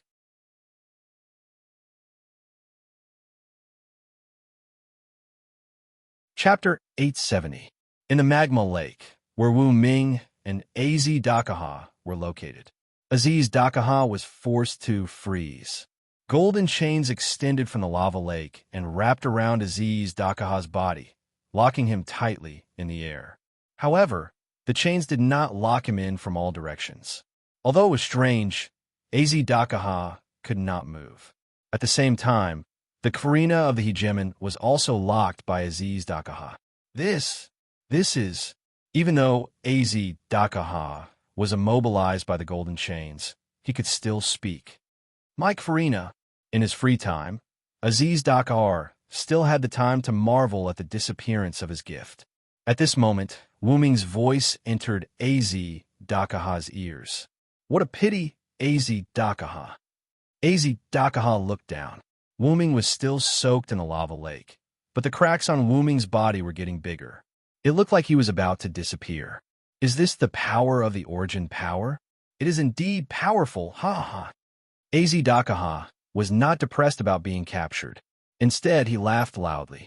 There is no choice. If you could realize that everything I did was for my body, you would not have lost. Az Dakaha was one of the strongest people in the box court. Moreover, he had the origin black soil. Az Dakaha had the ability to stop Wu Ming from finding his body. That's right. Wu Ming's goal from the very beginning was to find his body. Wu Ming did not want to cause trouble for Az Dakaha. He only wanted to find his body after saving Shadora. In the end, Az Dakaha attacked Wu Ming. Wu Ming and Az Dakaha fought for a day in the Devil's Den just to find out if Wu Ming's body was in Az Dakaha's body. After confirming that his body was hidden in the form of a ball of light in Az Dakaha's heart, Wu Ming began his plan. He used the fog to cover himself and approached Az Dakaha at lightning speed. He used a power that even his spirit base could not withstand to attack Az Dakaha. He wanted to break open the black soil around Az Dakaha's heart and reveal his heart. Once it was revealed, everything would be easy. An extremely close distance, Wu Ming and his body would form a connection. Wu Ming's consciousness would then be able to return to his body. The moment he returned to his body, Wu Ming felt that his injuries had healed. The black soil was also expelled from his body. Coincidentally, Wu Ming's origin power of the Sun Avatar had the power of the origin power of the 7 avatars. The last trace of the black soil was removed from his body. As a result, Wu Ming was completely liberated. A voice that could not be understood by the box court world sounded from the lava lake. Although it could not be understood, the voice had a strong, penetrating power. Not only did the people around the 54,545 outer gate hear it, but the entire North District, the entire box court, from the no-name to the upper levels of the box court. It could be said that everyone in the box court heard it. The experts hidden in the box, such as the 3 digits and even the rare 2 digits, all looked in a certain direction. That direction was the place where the voice came from, the North District's middle outer door of the 54545. Anyone who heard the voice could understand that a powerful existence that they could not afford to offend had come to the box. In the middle of the lava lake of the outer door of the 54545, a huge white figure slowly rose from the lava lake. It was a huge dragon, a dragon that could cover the entire outer door of the 54545. Because of its huge size, this figure only revealed its head, shoulders, and some of its claws. At this moment, Wu Ming was sitting on the dragon's head, paralyzed. To be honest, after my body was affected by the black mud, it unexpectedly grew a step further. Wu Ming said as he touched his head. The dragon, on the other hand, had some strange feelings. After all, the dragon was Wu Ming. Another him touching his own head was very strange. Wu Ming had already mastered the ability to control two bodies with one consciousness. After his consciousness entered the main body, the originally abandoned spirit base was once again used by Wu Ming. However, it was about time for this spirit base to be used. Bang!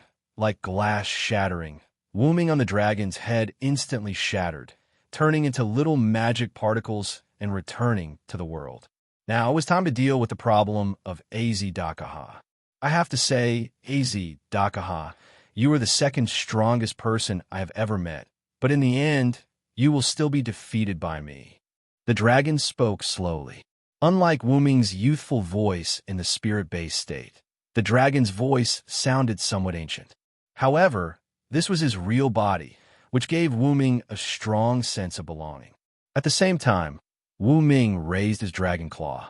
Countless golden chains wrapped around the dragon claw, extending down to the bottom of the magma lake and wrapping around Aziz Dakaha's claws. That's right, this was the one that had entangled AZ Dakaha, Wu Ming's Heaven's Lock, Enkidu, the one that had not evolved before the root had obtained it. The 5 fingers of the dragon claw moved slightly, and AZ Dakaha, who was bound by the Heaven Lock, could not help but descend and was about to land on the dragon claw. However, AZ Dakaha wasn't going to give up so easily. Activate Avesta. Counteract it in turn. Simulate in another cosmology. In an instant, AZ Dakaha once again activated the simulated universe in an attempt to break free from Wu Ming's control. However, there was a flash of light, and 4 or 5 golden swords instantly pierced AZ Dakaha's body. The simulated universe that had just been activated immediately lost its effect.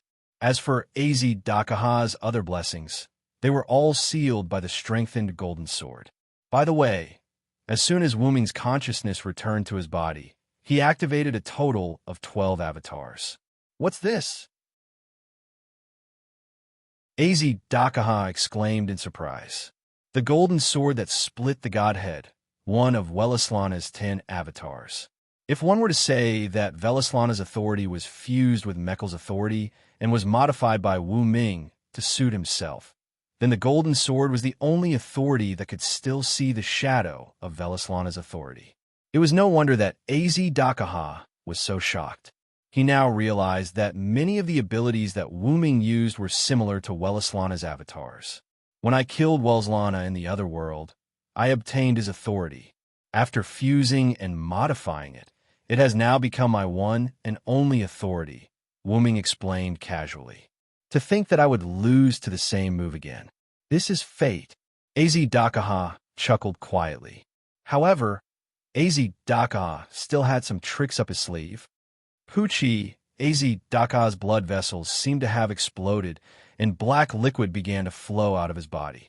It was the source of the black mud.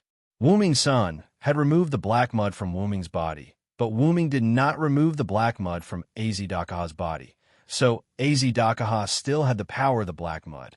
However, this was also AZ Dakaha's biggest failure, because mutual restraint means that I can deal more damage to the creature that is possessed by the black mud, AZ Dakaha.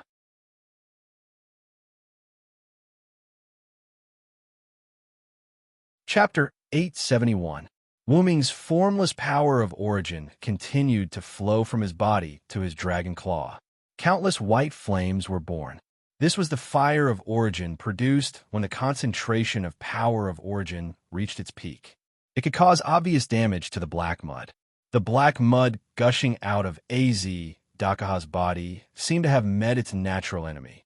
It was constantly being burned by the flames, and as the black mud erupted from time to time, the flames would also burn fiercely from time to time, increasing the efficiency of the flames. But no matter what, the result would not change. The black mud gushing out of Az Dakaha's body would inevitably be burned to ashes by the white fire of origin. Not only that, but even the Enkidu that locked Az Dakaha in the sky was filled with a large amount of power of origin. Roar! Az Dakaha couldn't help but let out a painful roar. If you didn't use the power of the black mud, you might be able to live a little longer, Wu Ming said regretfully. Unlike the state of the spirit clone, Wu Ming's power of origin was beyond imagination. And this endless source of power was the black mud of Az Dakaha. It could be said that it was the nemesis of the black mud. It was like seeing a fire and trying to extinguish it with straw. The straw would only be burned by the fire. If Az Dakaha had released all the black mud in his body in his previous state, it would have been easier for Wu Ming to deal with him. But unfortunately, the black mud on Az Dakaha's body had been greatly reduced by Wu Ming's son. But this had no effect on Wu Ming. Gradually, Az Dakaha's body turned pure white. That was the original color of Az Dakaha's body. It seemed that the black mud on Az Dakaha's body was almost completely burned away. Otherwise, the black mud would have been able to wrap around Az Dakaha's body. Roar! Az Dakaha didn't answer Wu Ming's question because the burning of his origin power was causing him so much pain that he wanted to die. He kept howling. Wu Ming could understand this kind of pain. When Gidia had detonated the black mud and injured Wu Ming had also experienced this kind of pain. It was not only physical pain, but also mental pain. It was as if there was no solution, and he could only passively endure it. It was as if he was in hell. Although what was being burned was the black mud, Az Dakaha still felt pain. As long as there was a trace of the black mud left, he would not be able to escape this pain, this extremely fatal pain. I have indeed lost. Az Dakaha was finally able to speak instead of howling. Perhaps because the black mud had been reduced to a minimum, Az Dakaha's body had basically turned white. Only a trace of black could be seen on his limbs. Wu Ming quietly looked at Az Dakaha and did not interrupt him. Instead, he waited for him to continue speaking. However, after Az Dakaha finished speaking, he did not speak again. It was as if he had run out of energy and could not speak. Gradually, the black mud completely disappeared. The flames of the origin were also extinguished because of the disappearance of the black mud. Az Dakaha's dragon body turned from black to pure white. His shadow wings also disappeared. He was now like a three-headed lizard, locked in Wu Ming's dragon claws by the heavenly lock. Reality proved that the black mud had indeed been completely burned away by the flames of the origin. Under Wu Ming's command, the celestial lock loosened slightly. The pure white, three-headed dragon that was still unable to escape the celestial lock, its four limbs drooped loosely towards the ground. Az Dakaha's left and right heads also drooped naturally. Only the head in the middle seemed to be struggling helplessly before it slowly lifted its head. Its black and white eyes carefully looked at Wu Ming. Then Az Dakaha spoke. Dragon of origin, this is indeed your victory. However, absolute evil, that you killed will still be born. This is a trial that humans must overcome. As someone who had temporarily become Wu Ming's kin because of the black mud, Az Dakaha now clearly understood what the dragon of origin was. At the same time, Az Dakaha no longer called Wu Ming an enemy, because now he was the final human trial's absolute evil Az Dakaha, without the black mud. He was no longer Wu Ming's kin. Your identity and status are indeed above the world. However, the world will not completely give in because of your interference. Even if I cannot be resurrected, a new absolute evil will be born for humans to test. As Az Dakaha spoke, his head in the middle gradually lowered. You don't have to worry about the future. Wu Ming did not have any ill intentions. He was just stating the truth. As he was about to die, he could not see the future. You're right. Being able to let go of everything and enter a deep sleep is not bad. Az Dakaha laughed as he looked at Wu Ming. He began to talk to himself. It's a pity the humans did not surpass me. With that, Dakaha's head drooped down, and there was no more movement. He's already gone? Although Dakaha looked like he was asleep, he was indeed dead. At this moment, of the two dragon horns on Wuming's head, the one at the back shone. The light shone on Dakaha's body, as if it was scanning him. Then, a cold but slightly emotional female voice entered Wuming's mind. Master, it's confirmed that Dakaha is mentally dead. Thank you for your hard work, Kalis. Wuming's voice was filled with emotion. The female voice that appeared in Wuming's mind was Wuming's magic attire. It was an extra sister machine of the same model as Ilya's Ruby and Mayo's Sapphire Sophia, Lapis Kalis Balit. This crown-style magic attire followed Wuming's body to the box garden world. Of course, Enkidu also came with it. After confirming that Dakaha was dead, the heavenly lock around Dakaha's body was dispelled. Then, it wrapped around Silent Dragon's arm and returned to its original position. Thank you for your hard work, Little N. Wuming's hard work was indeed related to the two of them helping to deal with absolute evil and checking on absolute evil's death. But more importantly, it was Wuming's gratitude to Enkidu and Kalis for protecting his body in the box garden world. He thanked them for protecting him.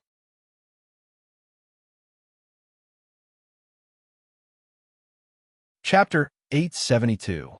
What was there to protect? Because Wuming saw it. After all, it was the experience of his original body. So Wuming, who had returned to his body, would naturally see the past experience in an instant. If he had to say something, it could be said that this was the only special vision. At this moment, Wuming slowly closed his eyes, preparing to digest the things he had seen before. The moment Wuming returned to his body, he saw all the experiences of his body in the world of the box court. However, because Dakaha was still in front of him, Wuming did not look at it in detail. Now that Dakaha had been destroyed, Wuming could read it again. Back then, when the box court had just been established, Wuming's body fell from the sky into the box court, and coincidentally, it fell at the location where No Name used to be.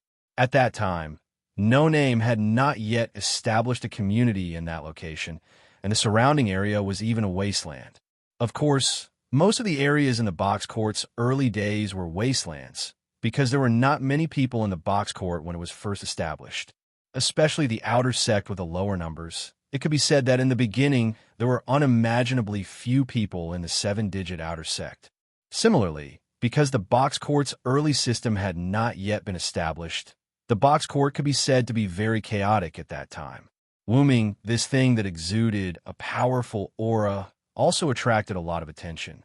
Many forces and even individuals came to the 7-digit outer sect to investigate, but the result was naturally to no avail. As for why, it was because they could not find any abnormalities. It was because the Black Origin mud covered up Wuming's aura, and the Black Origin mud sealed Wuming together with it. At that time, Wuming's consciousness had already returned to the Big Origin, so naturally, he could not move. However, Wuming's body was still suffering from the corrosion of the Black Origin mud, so Kalis and Enkidu combined the power of the Black Origin mud in Wuming's body to create a light membrane. They turned Wuming's body into a ball of light, sealed him together with the Black Origin mud, and buried him deep underground to prevent the Black Origin mud from flowing out. The two of them had experienced a lot with Wuming, and had seen the power of the Black Origin mud. In their opinion, if Wuming had consciousness at that time, he would have made the same choice. The facts prove that this was indeed the case. If Wuming still had consciousness at that time, he would have let the two of them seal the black mud together with his own body if there was no other way, so that the black mud would not leak out. However, in that case, the Black Origin mud could only continuously corrode Wuming, who was also inside the ball of light. Wuming did not think much of it. After all, his injuries could slowly recover, but those who were injured by the Black Origin mud would not be healed so easily. This was also one of the reasons why Wuming did not want the Black Origin mud to flow out. Fortunately, the Black Origin mud was boundless water and did not have a source. Once it was drained, it would completely disappear. In addition, Wuming's body was constantly producing origin power, so Wuming's body did not suffer too much damage. At most, he would feel a little pain. However, since Wuming's consciousness was not in his body, he naturally could not feel any pain. Therefore, Wuming did not blame Kalas and Enkidu for Wuming's actions. Although this was the case, Kalas and Enkidu had always placed Wuming first. If they did not understand Wuming, the two of them would not have chosen to seal the black origin mud in Wuming's body. Instead, they would have allowed the black origin mud to flow into this world and protect Wuming's body from harm. However, if they did that, Wuming would definitely be furious when he found out about their actions. Therefore, the two of them chose to seal the black origin mud in Wuming's body. However, they did not choose to sacrifice Wuming for the sake of the world.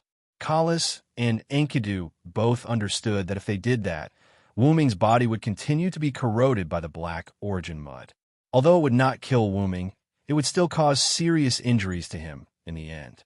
Therefore, after the two of them chose to seal Wuming's body together with the black origin mud, they also chose to take the damage for Wuming. As Wuming's personal belongings, even if the two of them chose the world, they would not give up on Wuming. The true meaning of being Wuming's personal belongings was to have both of them. Within the sphere of light, Enkidu extended his chains to their maximum length, completely wrapping around Wuming's body, while Kalas converted all of her mana into 100% defense, buffing Enkidu and Wuming's bodies. As a result, most of the black origin mud's connection with Wuming was severed. Only a small portion of the black origin mud in Wuming's body was still corroding Wuming's body. However, the endless amount of origin power he produced resisted it, so Wuming's body did not suffer much damage. However, Enkidu and Kalas suffered greatly. As existences who had followed Wuming for a long time, they had also produced a trace of origin power when they were in the origin. It was by relying on this trace of origin power that the two of them were able to resist the corrosion of the black origin mud and protect Wuming's body. However, it was precisely because they had origin power that the two of them continuously endured the pain brought about by the black origin mud. By the way, Kalas had used her ability to scan Wuming's consciousness and determined that Wuming's consciousness had automatically returned to the backup machine in the origin because he could not bear the pain brought about by the black origin mud's explosion. Also, although the explosion had also affected Enkidu and Kalas, the two of them were unexpectedly only slightly affected by the explosion, while Wuming seemed to have taken the brunt of the damage caused by the black origin mud. Under the circumstances where they were not injured, the two of them chose to seal the black origin mud in Wuming's body, protecting both the world and Wuming's body, while quietly waiting for the day when Wuming would find his body. It had to be said that Wuming was quite angry when he saw this scene. What they did was no different from slow suicide, because they could not resist the corrosion of the black origin mud at all. If possible, Wuming really hoped that the two of them would have allowed the black origin mud to corrode Wuming. Although it was impossible to guarantee that the two of them would not be corroded by the black origin mud, they could have attracted a lot of firepower. Although it was just a guess, it made sense that Wuming had attracted the firepower when Gidia detonated the black origin mud. After all, Wuming was a good fuel for the black origin mud. Even if he had to take a lot of damage, it would not have been a big deal. After all, Wuming's body could produce an endless amount of origin power, so he was not afraid of the black origin mud. At most, he would be seriously injured. Speaking of which, it was really strange. Kalas and Enkidu were willing to sacrifice themselves for Wuming, while Wuming, who saw this scene, was also willing to let himself attract the firepower. It was really contradictory. However, it was also because of this that the bond between Wuming, Kalas, and Enkidu was manifested. It was also because of this that Wuming said emotionally to the two of them, "Thank you for your hard work." But in the end, the two of them still survived. Even if Wuming's consciousness was not present, he would not just wait for the two of them to suffer continuous damage and slowly die. This was because Enkidu's body, chains, and Kalas's body, crown, were tightly attached to Wuming. Because of this, The origin power in Wuming's body seamlessly acted as a reinforcement. The origin power was transmitted to the two of them, allowing them to successfully resist the black origin mud and survive until now. Because of the black origin mud, Wuming's aura had been concealed very well. Many people who had established a community in the outer sect of 210-5380 did not discover any traces of Wuming. It seemed that they had completely treated the legend of a mysterious object that had once fallen here as a mere story. Day after day passed. Gradually, Wuming completely cleaned out the black origin mud in his body. Kalis and Enkidu also had the support of Wuming's origin power to slowly devour the black origin mud. And when the amount of black origin mud decreased to a certain extent, Wuming's powerful, mysterious, and noble aura leaked out. As a result, Wuming's aura caused the surroundings to change.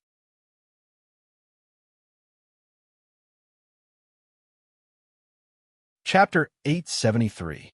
At that time, many communities had already been established in the surrounding area. After hearing about this, they all tried to occupy this place, wanting to dig out the gift from the ground and take it for themselves. However, because of the mutual interference, no community was able to occupy this place. Not long after, perhaps Enkidu and Kalis realized this problem. The reduction of the black mud caused Wuming's aura to leak out a little. Therefore, the two of them worked together to use the power of the origin in Wuming's body to strengthen the seal of the light membrane, causing the leaked aura to disappear. However, even if the aura disappeared, it was too late. The mysterious aura had indeed appeared here before, so it was still debated, and the surrounding communities were still fighting over it. In the past, No Name, who was not far from here, heard about this matter and came over. They took root in this land and put an end to the surrounding community's greed for the powerful gift under this land. At that time, No Name was the ruler of this area, so they had the right to do so. Of course, there were rumors in the outside world that No Name came to be the peacemaker in order to monopolize the mysterious gift in this land. However, No Name did not have such intentions. Even if they did, they would not be able to find the specific location. After all, the seal had been strengthened by Enkidu and Kalis. However, there was no guarantee that there would be a next time when the aura would leak out. No Name, who did not monopolize the mysterious gift, Wuming, once again sealed this land. Although it was called a seal, it was actually just a barrier that isolated them from the outside world. The purpose seemed to be to prevent Wuming's aura from leaking out again. Days passed like this, and Wuming's aura did not leak out again. Some of the surrounding communities also changed dynasties. Simply speaking, this matter had gradually faded away. However, 3 years ago, the Demon King suddenly attacked No Name for unknown reasons. After defeating No Name and taking away almost everything No Name had, the people behind the Demon King dug up Wuming along with the ground and took him away. Even if the other party didn't come for Wuming, they must have planned to kidnap this mysterious gift of Wuming as well. It seemed that the hole that Wuming had seen in No Name that had a trace of his own aura was left behind in this way. After that, perhaps for the sake of research, someone accidentally broke the seal. As one could well imagine, the source of the black mud emerged. Although Wuming couldn't see the other party's face clearly, he knew that they were definitely from the faction behind Galgi. Although they also realized that there was something in the black origin mud, the power of the black origin mud might have exceeded their expectations, and they panicked for a moment. But right after that, Wuming, Enkidu, and Kalis all entered a black box, which seemed to be a seal-type gift. This didn't mean that the black root soil was harmless just because Enkidu and Kalis stopped their plan to eliminate it. The black root soil was still very corrosive when it was with something that was filled with the aura of origin power. In short, Wuming was sealed again. However, it seemed that the seal wasn't very effective. The black root soil was constantly corroding the seal, and this was also thanks to Wuming's origin power, eliminating a large amount of the black root soil. If it was the original amount of black root soil, let alone 3 years. The seal would have been broken in less than 3 days. And because they seemed to have fallen into the hands of an unknown enemy, Enkidu and Kala slowed down or even stopped their work of eliminating the black root soil. They wanted to wait for Wuming to come to this world first. After all, if they completely eliminated the black root soil before Wuming arrived, Wuming's unconscious body would definitely be used by this unknown enemy. As for why, Wuming guessed that the other party was the enemy behind Galgi, but Enkidu and Kalas didn't know. However, there was one thing that they were certain of, and that was that the people who attacked No Name and took away Wuming's body were not good people. At the very least, they were already on opposing sides. Not to mention that these people were also trying to study Wuming. And the black root soil became an invisible shield, protecting Wuming's body from being studied by the enemy. And without origin power, these people had no good way to break the black root soil, unless they assimilated with the black root soil. However, Wuming felt that they would definitely not choose to do so. As for why, it was just Wuming's intuition towards these people with bad habits. After that, about 3 years had passed. From time to time, some people would open the seal to examine and study it. It seemed that they were not willing to accept the fact that the black root soil was a hot potato and felt that they had to study it even if they had to burn the skin of their hands. During this period, people or objects would be thrown in from time to time, as if those people were studying the black root soil. However, whenever a third-rate person came in, Enkidu and Kalas would use their origin power to corrode the black root soil, and the stimulated black root soil would corrode the person who came in. It must be known that if the black root soil was accepted by an outsider, it would fuse with that person like a symbiotic entity. If that happened, it would be difficult to deal with, which was why Enkidu and Kalas did this. As for indirectly causing the death of someone, sorry, but this was the right thing to do. First, it could prevent the enemy from studying Wuming's body, and prevent the enemy from having the opportunity to study it. Second, it could prevent the black root soil from fusing with an outsider as a parasite, because if an evil person were to coexist with the black root soil, then it would cause a disaster in this world. Thinking about it this way, Enkidu and Kalas could be considered to have contributed to the box garden world. In short, they did not study anything for 3 years. It was unknown whether they were not in a hurry or were not interested, but the number of times they opened the seal box to experiment on Wuming also decreased. Perhaps it was also related to the fact that they did not study anything even once. One day, someone opened the seal on the box and put Wuming's body into multiple layers of gift cards. Without the seal effect of the box, the mere gift cards could not resist the corrosion of the black root soil. In the end, the black root soil destroyed all the gift cards, and the black root soil poured into the outside world. At the same time, the black root soil seemed to have broken some kind of seal on the outside world and released a white, 3-headed dragon. The last thing Wuming's body saw was the 3-headed dragon absorbing the black root soil, including Wuming's body, into its body. The light that Wuming's body turned into was right where the 3-headed dragon's heart was. Needless to say, this was definitely Galgi's doing. He put the unsealed black root soil into the seal of absolute evil. The black root soil, which was also a bug like Wuming, easily broke Az Dakaha's seal. Wuming already knew the rest, so he didn't need to continue watching.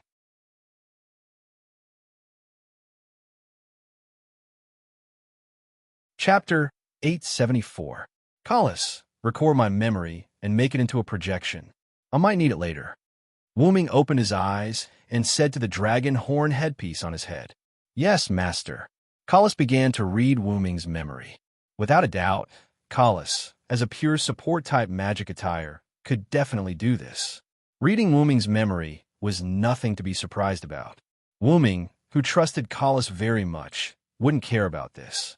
As for Kalas, who was extremely loyal to Wuming, her mission was to perfectly carry out Wuming's orders. Then, Wuming looked at the golden chain on his dragon arm. "Enkidu, are you there?" "Master Wuming, I'm here." Enkidu's elf-like voice entered Wuming's mind. Enkidu and Kalas were very similar. They were both existences without bodies. The former lost her body, while the latter didn't have a body to begin with. Both of them were also loyal to Wuming and were willing to follow Wuming for the rest of their lives. Both of them defined themselves as Wuming's tools for Wuming to use. Enkidu's actions were even more serious than Kala's. Kala's was an existence similar to an artificial intelligence, so it was natural for her to talk to Wuming. On the other hand, Enkidu was a heavenly lock, a chain. What was a chain? It was a weapon, and a weapon didn't need to communicate with its master. Therefore, Enkidu and Wuming didn't have much interaction. She wouldn't be jealous of Kala's. After all, Enkidu could speak whenever he wanted to. Wuming didn't forbid Enkidu from speaking. It was just that Enkidu didn't want to speak because of his definition of a weapon. However, whenever Wuming took the initiative to talk to Enkidu, Enkidu would always respond to Wuming enthusiastically. Seeing that Enkidu responded to him, Wuming didn't rush to talk to Enkidu. Instead, he continued to call out to Kala's. And Kala's, "Master," Kala's asked. After the two of them turned their attention to Wuming, Wuming spoke. "This kind of situation won't happen again, I promise you." Wuming's tone was full of seriousness. Wuming was naturally referring to Enkidu and Kala's, who had followed Wuming's body into this world for an unknown period of time. Moreover, they had been protecting Wuming's body for such a long time. At that time, due to the unbearable pain caused by the explosion of the black soil, Wuming's consciousness directly separated from his body. This was something that couldn't be stopped. Although this wasn't Wuming's fault, and Enkidu and Kala's didn't blame Wuming, Wuming couldn't stand it. "Last time was my mistake. I promise you, there won't be a next time." What Wuming meant was that next time, he would definitely eliminate Gidia completely. He definitely wouldn't let Gidia do it again. Of course, we agree with the idea of eradicating Gaia, but Kala's paused mid-sentence, and Enkidu continued. "You don't have to do this, Master." The two of them meant that Wuming didn't have to make a special promise to them. "No matter what, I will always be your chief priest, Master Wuming. There isn't a priest who doesn't want to stay with the god they believe in. You are my master, and I don't think it's a sad thing to stay with you." Wuming couldn't help but laugh in his heart. I was being pretentious. Indeed, with the relationship between Wuming, Enkidu, and Kala's, there was no need for him to take care of himself. However, Wuming always forgot, or perhaps it was because he valued Wuming so much that he forgot. Now, let's deal with the problem of Az Dakaha. After Wuming finished speaking, he looked at his dragon claw. Silent Sound hadn't done much damage to Aziz Dakaha. All he had done was bind him with the sky lock, burn him with the origin fire, and stab him with the gold sword. That shouldn't have been enough to kill Aziz Dakaha. In the end, Az Dakaha died just like that. It was a dramatic scene of, "I didn't even do anything, and you're already dead." According to what Kala said, Az Dakaha died of spiritual causes. "Kalas, what do you mean by spiritual death?" Wuming asked. "Master, the spiritual death that I have concluded is the disappearance of the soul. In other words, your physical body is still alive. That was why Az Dakaha looked like he was asleep. Simply put, his soulless body was not completely dead." Wuming guessed that Aziz Dakaha's powers had been sealed by the gold sword, which caused his godhead to be low. Afterward, the origin fire burned the black mud in his body and burned his soul away. Although Az Dakaha's body was still alive, it was only a matter of time before he died. What was important was the words Az Dakaha left behind before he died. As a BUG, Wuming could indeed ignore the rules and forcefully eliminate the trials that humans had to pass if they wanted to survive. However, at the same time, the world would create new trials for humans to pass. For example, your neighbor's parents arranged for your neighbor's child to mow the grass by hand to train him. Coincidentally, you were weeding with a lawnmower. Afterward, you helped the neighbor's child mow the grass. This would be seen by the parents, but because you had good intentions, they would not say anything. However, for the sake of their child, they would still give the child a new training mission. It was the same in the box court world. Wuming helped humans eliminate the trials that they had to pass, so the world would rearrange the trials for them. Az Dakaha, who had the identity of absolute evil in the final trial, was indeed killed by Wuming. However, the identity of absolute evil was not killed. The world could pull out another evil god from the myths and let him become absolute evil for humans to pass the trials. This problem needs to be solved, Wuming said in a low voice. From the world's point of view, humans, who had become the leader of all things, had to accept the trials to prevent humans from becoming arrogant and destroying the world and themselves. However, from Wuming's point of view, even without the trials, humans would not become like that. Wuming believed in humans and the infinite possibilities of humans. However, the world was not human. It would not reason with you and would only do things according to the rules. Absolute evil. Wuming stared at Az Dakaha's corpse and pondered. It seemed like he was considering a certain possibility.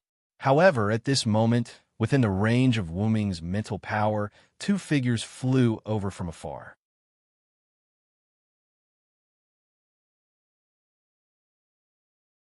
Chapter 875.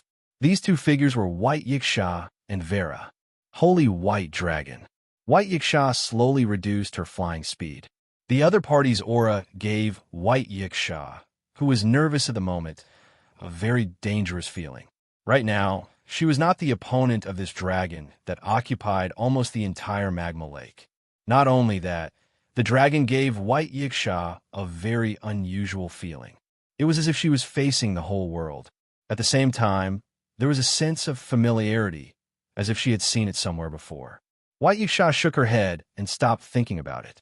The most important thing now was, she had to determine whether this dragon was an enemy or a friend first. Villo is there, Vera said casually again and rushed over again. Wait a minute, Vera? White Yiksha felt a headache coming on. Vera was good at everything, but she was a natural airhead, which was quite helpless. In this helplessness, White Yiksha also sped up and flew over with Vera. White Yiksha, Vera, you're here. Wuming saw the two people coming and greeted them. Thou are a Villo? White Yiksha was shocked. It was not White Yiksha's fault for not recognizing Wuming. After all, although the aura of the follower's spiritual base and the aura of the main body were somewhat similar, Wuming's main body's aura was more unique. It was like the difference between tofu and stinky tofu. In short, this seemingly dangerous dragon in front of them was one of them. Vera has become so big. Vera excitedly flew around Wuming's big head and said, Is it very big? I think it's just right.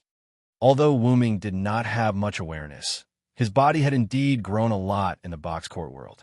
After all, he had fallen into the box court world since the creation of the box court. Although it had not reached hundreds of millions of years, it had been thousands of years, tens of thousands of years, and so on. In short, it could only be more and not less. And such a long time of settling down in exchange for Wuming's growth. At this moment, he was not much smaller than the 54545 outer sect. If he spread his wings that had been curled up, he would probably completely surpass this outer sect. As for how big an outer sect was, Wuming had no idea. Anyway, the box court world was very big. The diameter of the Earth was about 12,700 kilometers. From a north district to no name, it would be 980,000 kilometers. Moreover, this was the distance from a north district to no name. Moreover, Wuming's current body size could be freely controlled. Therefore, the size of his body was not very significant. Really, my heart has been taken care of during this period of time. It had to be said that White Yiksha, who was used to living a peaceful life, was a bit like an old man. Once he was stimulated, his heart would not be good. Just as Wuming was thinking this, White Yiksha instantly looked at Wuming. She had a nagging feeling that Wuming was thinking of something bad. Vera, on the other hand, saved the day. Villo, are you hurt? Vera, who had flown to Wuming's head, sat down on Wuming's head without holding back. I'm fine. Thanks to Az Dakaha, my body has been found. Also, Az Dakaha is already dead, Wuming said as he lifted Az Dakaha's corpse in his dragon claws. Back then, I thought that thou must be extraordinary. I didn't expect thy true identity to exceed my expectations. White Yiksha also approached Wu Ming and observed him carefully. At this moment, Azedakaha was no longer that important. I have a feeling that I've seen these somewhere before. Looking at Wu Ming, a sense of familiarity surged in White Yiksha's heart again. However, she just could not recall where she had seen Wu Ming. When White Yiksha said this, Wu Ming had some guesses. According to White Yiksha's experience, White Yiksha had probably existed when Wu Ming had fallen into the box court. White Yiksha at that time should have been called White Night King. Since that was the case, it was not strange that White Night King had sensed Wu Ming's aura. Perhaps my aura had leaked into this world at some point. After all, my identity is very special. Dragon of Origins? White Yiksha suddenly spoke. Wu Ming was shocked. He did not say anything, but White Yiksha had guessed it immediately. Although Wu Ming's expression did not change much, and he did not answer White Yiksha's question, it was because of Wu Ming's appearance that White Yiksha was even more certain that her guess was correct. Mama, don't be so surprised. It's not strange that I know about the Dragon of Origins. I'm one of the top 10 in the box court. White Yiksha smiled rather proudly. White Yiksha's words made Wu Ming fall into deep thought. It seemed that from the beginning until now, many people knew about the existence of the Dragon of Origins. Back then, Wu Ming's master, Skaha, had seen through Wu Ming's essence at a glance. Although that was related to Wu Ming's incomplete awakening, many people still recognized Wu Ming's identity later on. Although many knew of Wu Ming's identity because they had come into contact with the Black Origin soil, there were also those who knew of Wu Ming's identity without coming into contact with the Black Origin soil. Without exception, they were all high-level existences such as gods. Back in the burning Winterwood City, although the twin goddesses' combat strength was very weak, they had seen through Wu Ming's identity just by coming into contact with Wu Ming. They had surrendered because of that. As a star spirit, White Yiksha had also recognized Wu Ming's identity. Perhaps that was the reason. White Yiksha seemed to have seen through Wu Ming's thoughts, so he spoke. It seems that you have something on your mind. After this matter, I have something to say to you. You will definitely like it. It seemed that White Yiksha wanted to discuss the problem of the power of origins with Wu Ming in detail. Wu Ming was naturally eager for this. He still hoped to obtain more information about the Dragon of Origins from an insider. After all, Wu Ming had never seen his own race. Wu Ming's hometown had been found. Now, it was time to find Wu Ming's own race. Now, we have to deal with the problem of absolute evil.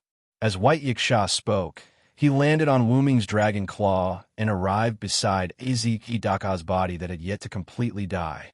If you killed absolute evil, I'm afraid it won't be so easy to deal with, right? White Yiksha turned his head and looked at Wu Ming's big eyes. From the looks of it, White Yiksha also knew that the power of origins was a bug. According to Azedaka's last words, a new absolute evil might be born after Azedaka's death. But this absolute evil will no longer be Azedaka. Although he said that, Wu Ming didn't have a headache at all. It's indeed very difficult. White Yiksha fell into deep thought. She was the same as Wu Ming. She also had a headache over the world's actions. Look at how confident you are. Could it be that you have a good idea? With my strength, even if another absolute evil appears, I can still easily destroy it, Wu Ming replied in a deep voice. Indeed, with Wu Ming's nature of ignoring the box court's rules, all he needed to do was use powerful means to attack the new absolute evil. He didn't need to care about the restrictions brought about by absolute evil's identity. But that way, a new absolute evil will definitely be born, right? White Yiksha shook his head and denied it. That's why I'm not prepared to do that. Wu Ming shook his head. I have a better idea.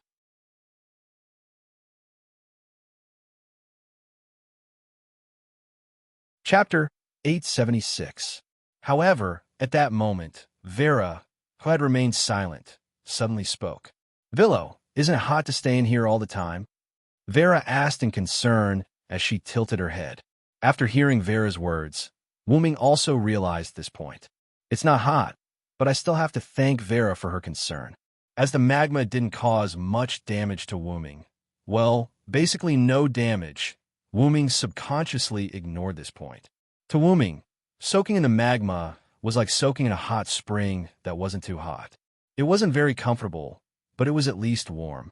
Speaking of which, it's indeed inconvenient to talk to you like this. After Wu Ming said that his body emitted light as his dragon body transformed into a blob of light that instantly shrank.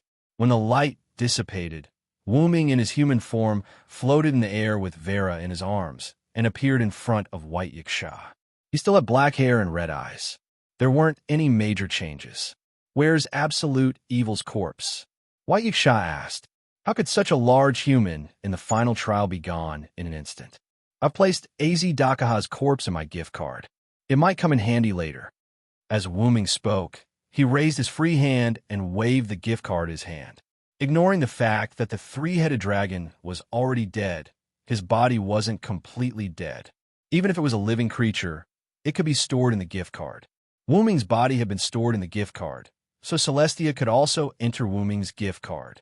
By the way, White Yiksha, did the flames created by the sun's incarnation injure anyone?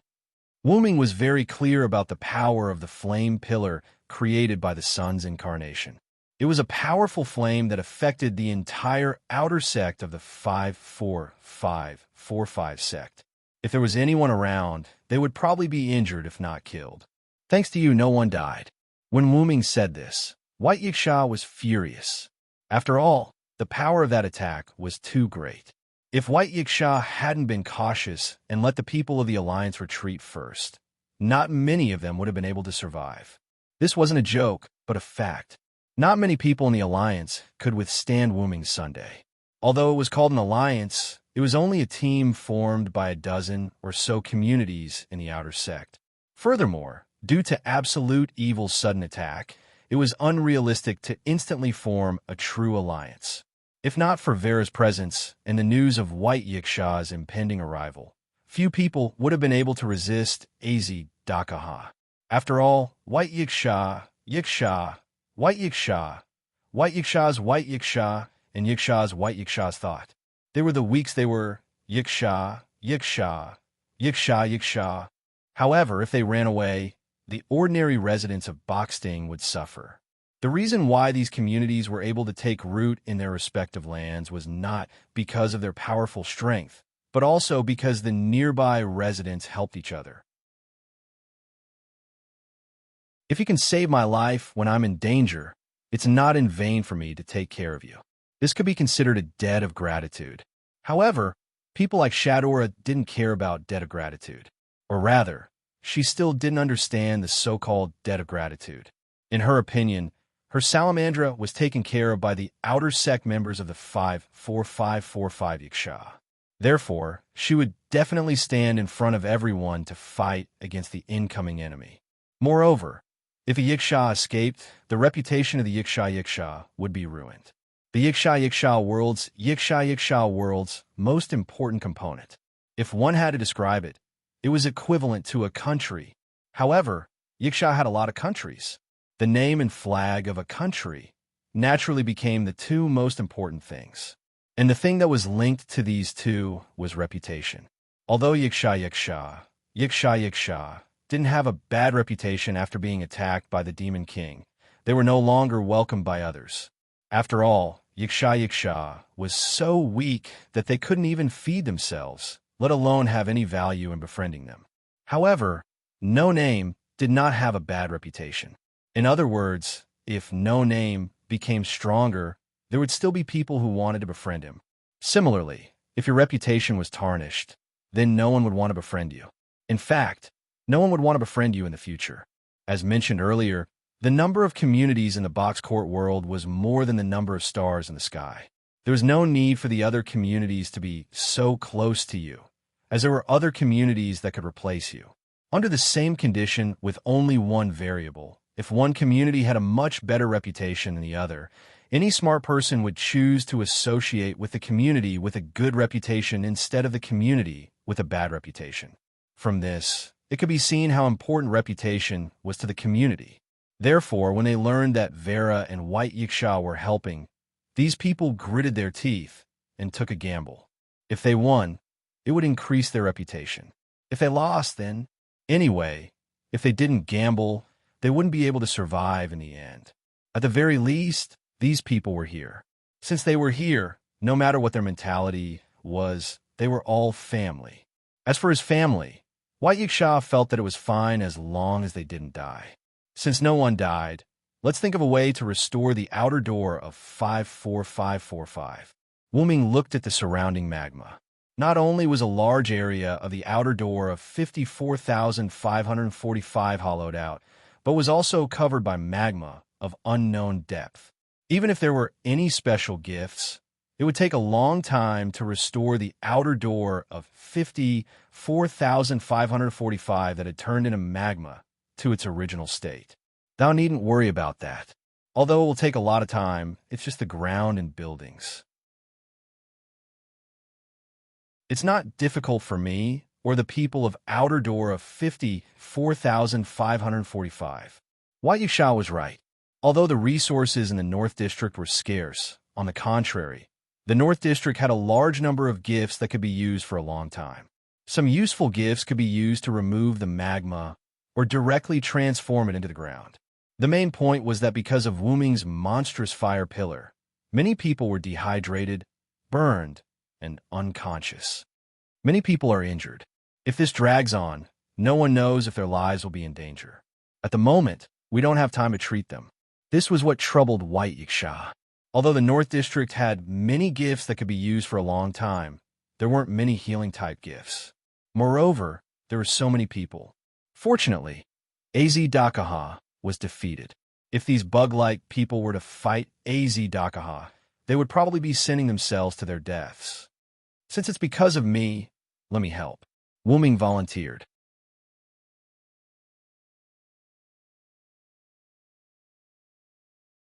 Chapter 877. After Wu Ming finished speaking, he fully released his mind power. In an instant, it spread throughout the entire outer 54545, and he easily saw the wounded. There are so many of them. Even Wu Ming was shocked. See? That's right, there are so many of them. White Yiksha sighed. You did give me a shock, but as Wu Ming spoke, he threw Vera, who had been obediently lying in his arms without speaking, into the sky. Ugh! Although Vera was not frightened, she still let out a whimper. Immediately after, Wu Ming shook his body and light covered his entire body. His body expanded greatly and turned back into a dragon's body. But this time his body was much smaller than before. And Vera, who was thrown up high by Wu Ming, just happened to be sitting on Wu Ming's neck. Billo, are you going to help the wounded? Vera, who was sitting on Wu Ming's neck, held Wu Ming's dragon horns tightly with both hands and looked at Wu Ming with her head tilted to the side. Of course, although I did get a shock, this amount is still not a problem. As Wu Ming spoke, he did not care about White Yiksha anymore. He flapped his wings and flew away.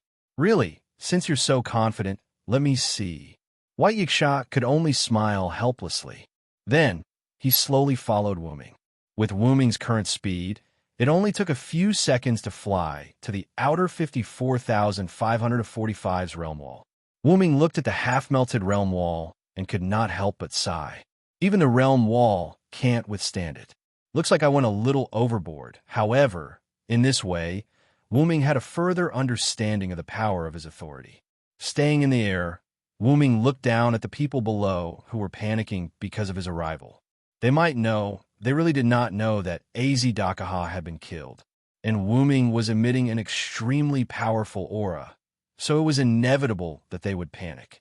However, this panic was only temporary. This was because Wu Ming had already started chanting the spirit of words. Along with Wu Ming's words, the pointer on the huge disc in Wu Ming's heart suddenly pointed to the direction of 7 o'clock. The incarnation of vitality was instantly activated. Wu Ming's whole body was exuding a strong breath of life. Then, Wu Ming chanted a new incantation. In the disc in his heart, the second needle of the new needle pointed to the 6 o'clock direction.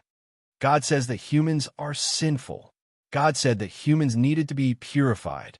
With this, you will bestow the torrential flood upon me. In the name of the Supreme King, I will grant the people of this world equal freedom. For a moment, the flood was also activated. The so-called flood was generally a natural disaster of God. In other words, the flood came from the sky, rain. The reason why it could become a flood on the ground was because the amount of rain was too much. Then, if the amount of rain was reduced, wouldn't it become normal rain? For example now,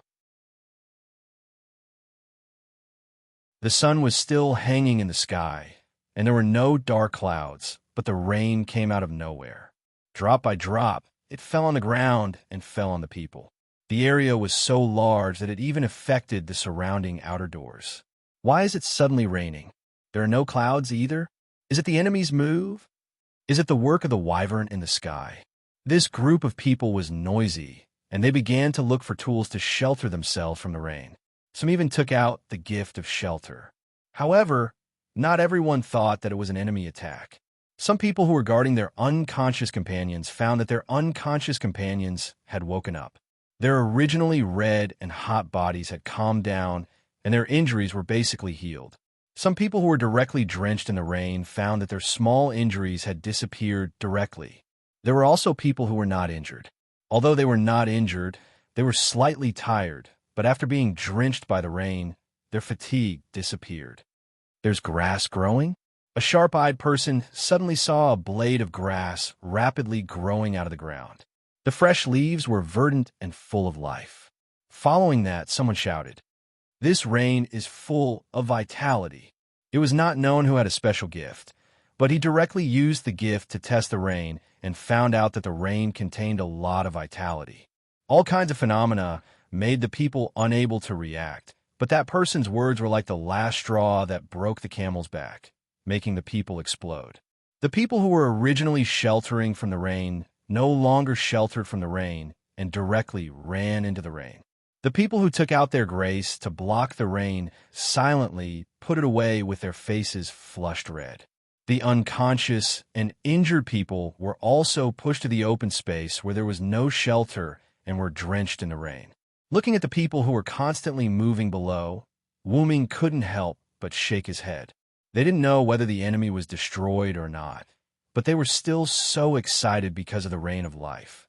Sure enough, most people were a bunch of crooks. However, there were still people who were still vigilant, such as Shadora. Although Shadora and Salamandra were also receiving the baptism of the rain of life, Shadora was still constantly giving orders, such as taking care of the injured and paying attention to the investigation, and so on. Villo's ability? At this time, Vera, who was riding on Wu Ming's neck, also opened her mouth because she was also in the baptism of the rain of life. The power obtained from killing a god is not worth mentioning. Wu Ming said rather modestly, "The vitality and recovery brought by the incarnation of vitality fused with the incarnation of flood to help the injured recover in the form of rain." It was a very simple use of the power.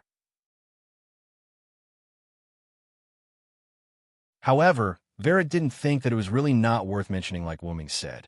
Not to mention other things, this gift that could restore the vitality of so many people, Wu Ming casually used it, and it didn't seem to be at full strength, nor was it a one-time use. This was already very surprising. Not to mention, Wu Ming's reign of life affected several outer sect members. Wu Ming was also very helpless about this. This group of people in the Alliance originally surrounded the outer sect of the 54545. If he simply released the Rain of Life in one place, the people in other places wouldn't be able to receive it, so he had no choice but to increase the range of the Rain of Life. Anyway, it didn't take much effort. In Wu Ming's view, it was just an apology for burning the entire outer sect of the 54545. However, Wu Ming forgot that at that time, the Black Mud Cave occupied the entire outer sect of the 54545. Even if it didn't burn the entire outer sect of the 54545, he still had to clean it up afterwards. As expected of you, you've really broadened my horizons once again.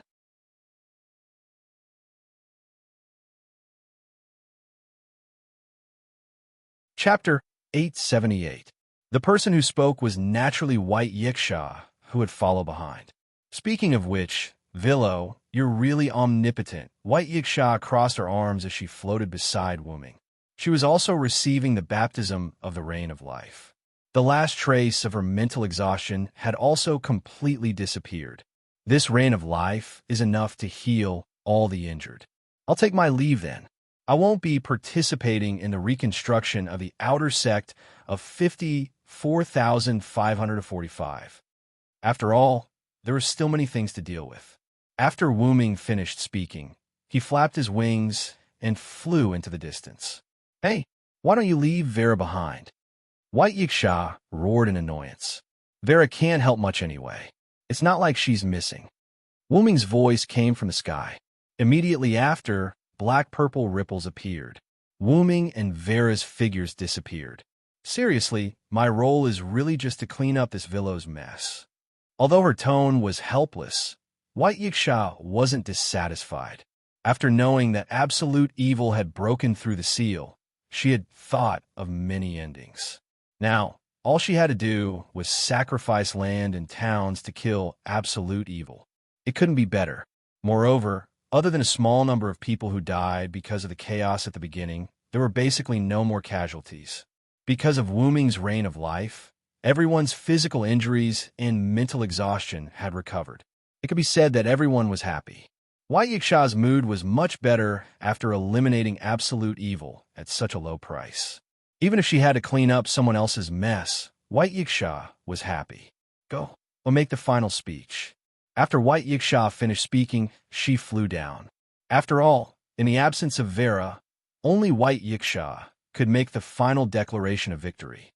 At that moment, in a place far away that was not affected by the rain of life, a few people who were obviously Salamandra were carrying a person who had fainted from the ups and downs of the journey. They were still speeding up. Lord Mandela, we're almost at the next outer sect. You have to hold on. However, at that moment, Mandela could no longer speak. Immediately after, Mandela's head tilted and he completely fainted. Lord Mandela, between 399, 9999, and 400000 was the place where the Fire Dragon's birth ceremony was held. As they had confirmed that absolute evil's doppelganger had completely disappeared, the restoration work had already begun. Whether it was the ground or the houses, they were all being restored by professionals with their blessings. The undamaged bell tower was the fastest to be repaired. At the highest point of the bell tower, dark purple ripples appeared, and Wu Ming, who had already transformed into his human form, emerged with Vera in his arms. Wu Ming sighed as he gently put Vera down. Previously, Wu Ming still had business to attend to, so he didn't pay much attention to Vera's body. Now that he had relaxed, Wu Ming realized how ridiculous Vera's body was. Where is this? Vera had some impression of this place, because Wu Ming had asked Vera to wait for him here. Sorry, I've never been to the Northern District before. I'm only familiar with this place. Sitting on the edge of the bell tower, Wu Ming took a deep breath and exhaled. It had to be said that no one would come here. Moreover, it's such a high place. The fresh but not cold air could also clear one's mind. Why did Villo bring me here? Imitating Wu Ming, Vera also sat on the edge of the bell tower, right next to Wu Ming. I wanted to tell you that Maxwell is dead. Wu Ming's words made Vera's body tremble, but it was only a slight tremble. Vera was clearly shocked. What? You don't believe me? Wu Ming put his hands on the edge and turned to look at Vera. Vera shook her head silently. I was just shocked. She wasn't shocked that Wu Ming killed Maxwell. Vera was shocked that she had forgotten the beginning. Vera only now realized that she and Wu Ming only wanted to deal with Maxwell in the beginning. When they met Maxwell in the outer gate of 54,545, Wu Ming signaled for Vera to leave temporarily and deal with Maxwell alone. Then, for some reason, the human final trial sealed under Raging Flame City was released. Raging Flame City and even the entire outer gate of 54,545 fell into the territory. The entire outer gate of 54,545 also turned into AZ Dakaha's Demon Denver. After that, Vera and the surrounding outer gate communities formed a not-so-good alliance. Vera really didn't know what to do next. She did have many methods, but when facing the Black Mud, she couldn't use them, or they were completely ineffective. She believed that Wuming, who was still in the black mud den, would be fine. She had no basis, just pure trust. From the beginning, when Wuming was willing to help Vera deal with Maxwell, Vera also began to trust Wuming. However, she was still worried. In the end, she could only pray that White Yiksha could come as soon as possible, or that the Sky Army of the upper echelons of the box court could come as soon as possible. However, who would have thought that Wu Ming would be able to kill absolute evil? Moreover, he had used so many amazing moves. Even White Yiksha's understanding of Wu Ming was renewed. Vera, who didn't know as much about Wu Ming as White Yiksha, also had a renewed understanding of Wu Ming. Therefore, Vera wasn't surprised that Wu Ming, who could kill absolute evil, could also kill Maxwell. Don't anyone know how I killed Maxwell? Wu Ming was a little depressed. No. Vera shook her head hard. The existence of foul on her chest also shook a little. The corner of Wu Ming's mouth twitched slightly. He silently turned his head and no longer looked at Vera. Maxwell is dead. You don't have to hide anymore. This was the message Wu Ming wanted to convey to Vera. In Wu Ming's opinion, a large part of the reason why Vera didn't have a fixed place to stay all day was because of Maxwell's pestering. Now, Vera could stay in the community obediently and take on the responsibility of being the leader of the community. However, why did Vera wander around all day? Vera was probably the only one who knew. Wu Ming suddenly thought of something and looked at Vera again. By the way, Vera, Maxwell dropped a gift after his death. Are you interested? It could be said that Vera helped Wu Ming lure Maxwell out. If they were to split the loot, Vera would definitely have a share. At that moment, Vera shook her head frantically. At the same time, Vera's chest trembled. Okay, I got it. Wu Ming, who turned his head again, sighed. Sure enough, even if Maxwell was dead, Vera still didn't want to have anything to do with him. Then, the gift that Maxwell dropped could only be enjoyed by Wu Ming alone. Then, Wu Ming turned his head again to look at Vera. I'll send you home. After all, Vera shouldn't have returned to her community for a long time. It just so happened that she could go back now. Home? Not knowing what to think, Vera smiled and nodded.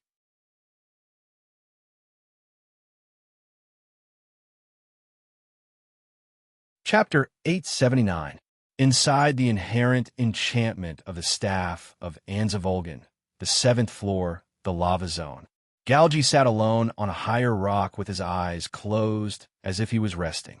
Although the terrain was higher, the rock was still slightly red due to the temperature of the lava zone. Not only that, but the surrounding temperature also made Galgi quite uncomfortable. Helplessly, he could only silently half-activate the simulated another cosmology to resist the heat of the rock and the surrounding temperature. At this moment, there was a spatial fluctuation around Galgi. A black-purple ripple appeared, and Wu Ming jumped out from it. After sending Vera off, Wu Ming immediately came here. He had something to discuss with Galgi.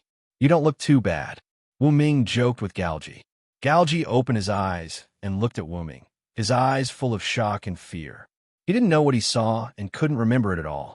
It was as if he had seen something beyond his level. His brain began to tremble, and his body began to feel uncomfortable as if he was about to explode and die. Galgi subconsciously canceled the half-activated simulation of another cosmology, bent over, and kept retching. Ugh, if Galgi had the courage to resist Wu Ming before, then he had no thoughts of resisting the current Wu Ming. Would ants try to kill Earth? Ants didn't have such thoughts at all. They didn't even realize what Earth was.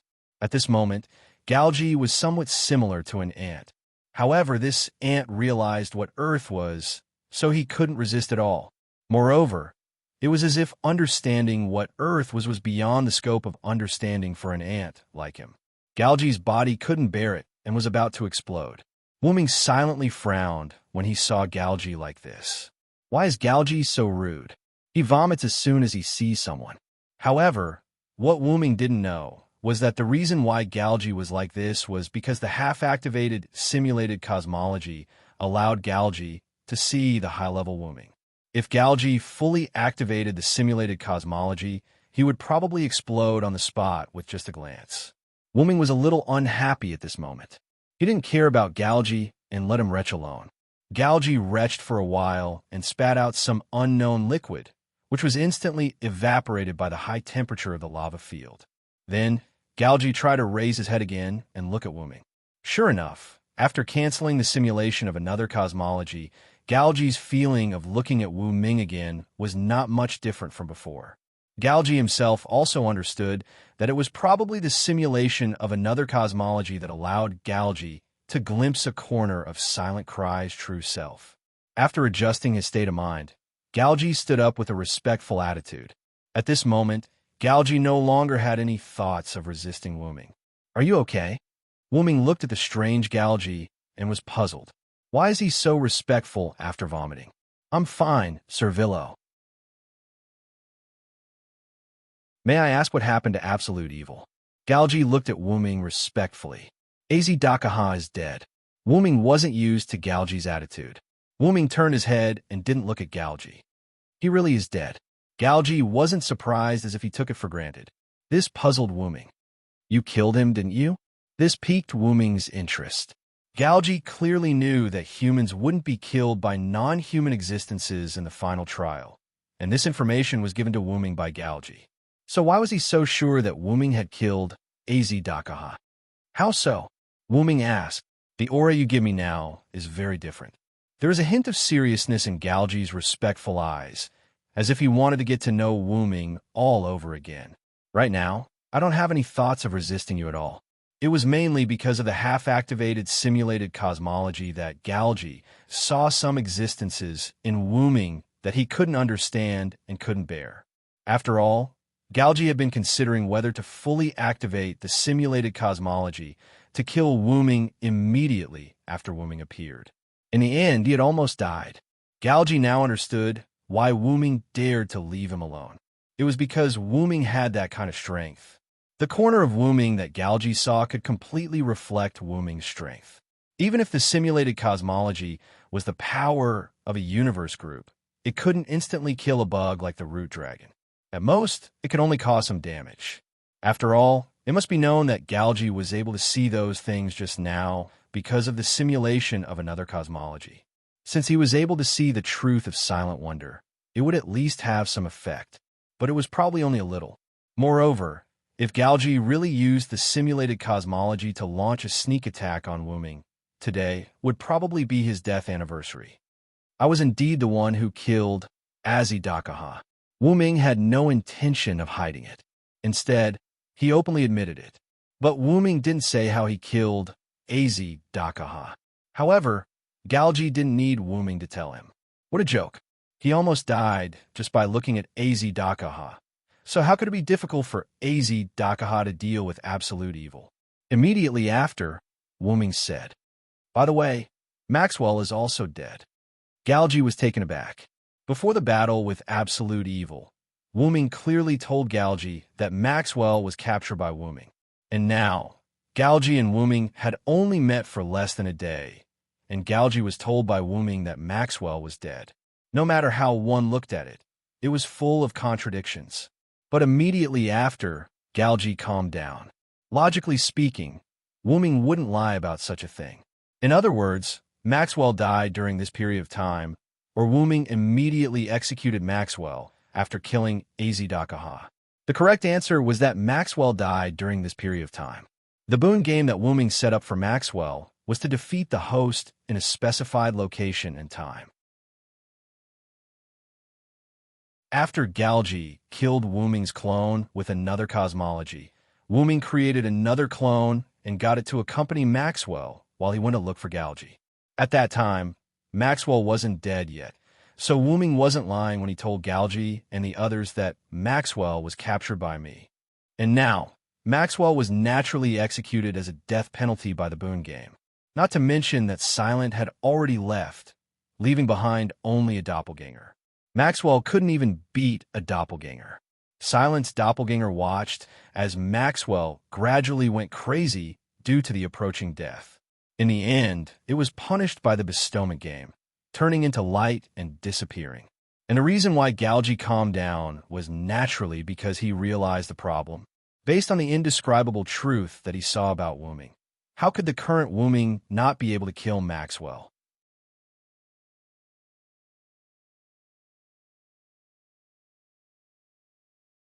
Chapter 880.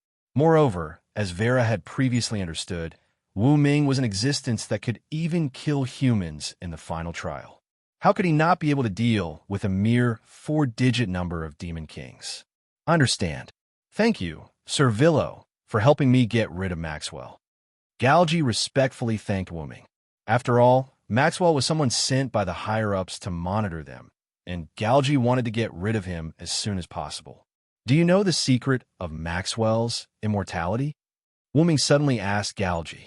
Galgi revealed an expression as if he already knew. Sir Villo, I know the power in Maxwell's body. It's the power of the third perpetual motion mechanism from the future. So you do know, Wu Ming said as he waved his hand, and a small ball of light filled with a strange light appeared in Wu Ming's hand. The ball of light emitted a strange light that seemed to be constantly moving. This was the source of Maxwell's power that Galgi had mentioned, the third perpetual motion mechanism from the future. Wu Ming didn't know much about science. When Wu Ming arrived at the 5th floor of Nazalik and his doppelganger handed the ball of light to Wu Ming was still confused. The appraisal of the third perpetual motion mechanism was done by Collis. Collis had a large amount of information stored in her database, and with her processing system, as well as Collis' highest grade magic attire, as well as the influence of her origin power, Collis could easily do this. Moreover, Collis had also made the same judgment on the already dead Maxwell. Maxwell was a hypothetical humanoid demon or similar mechanism proposed by the British physicist James Clerk Maxwell that could detect and control the movement of a single molecule. Later generations called it a hypothetical spirit or demon. Maxwell was a demon born from a paradox that was denied from the beginning, so he naturally didn't have a physical body. As a hypothetical demon born from this paradox, his strength couldn't even withstand a slightly stronger physical attack. But because of the third perpetual motion mechanism, Maxwell combined it with his own characteristics of not having a physical body to be able to produce himself infinitely and resurrect instantly after death. However, even with the perpetual motion mechanism, Maxwell couldn't resist the rules of the box. Maxwell was successfully killed by Wu Ming using the gift game, and the perpetual motion mechanism naturally became the dropped item that killed Maxwell. After all, this third perpetual motion mechanism wasn't Maxwell himself. According to Collis, the third perpetual motion mechanism was a byproduct of Maxwell. In that case, could Maxwell, who could freely control Absolute Evil's doppelganger, have something to do with Absolute Evil Azidakaha? However, after having this thought, Wu Ming immediately stopped thinking. In any case, those two fellows had already been killed. What was the point of pondering over this? After Maxwell died, he dropped this ball of light. Wu Ming wasn't afraid that Galgi would snatch it away, so he openly showed it to Galgi. Congratulations, Sir Villo. Galgi smiled as if it was from the bottom of his heart, and this made Wu Ming feel quite awkward. But I presume that you don't need this now that you've fully recovered, right? Galgi's words had a hidden meaning. You've already guessed it. Wu Ming wasn't surprised.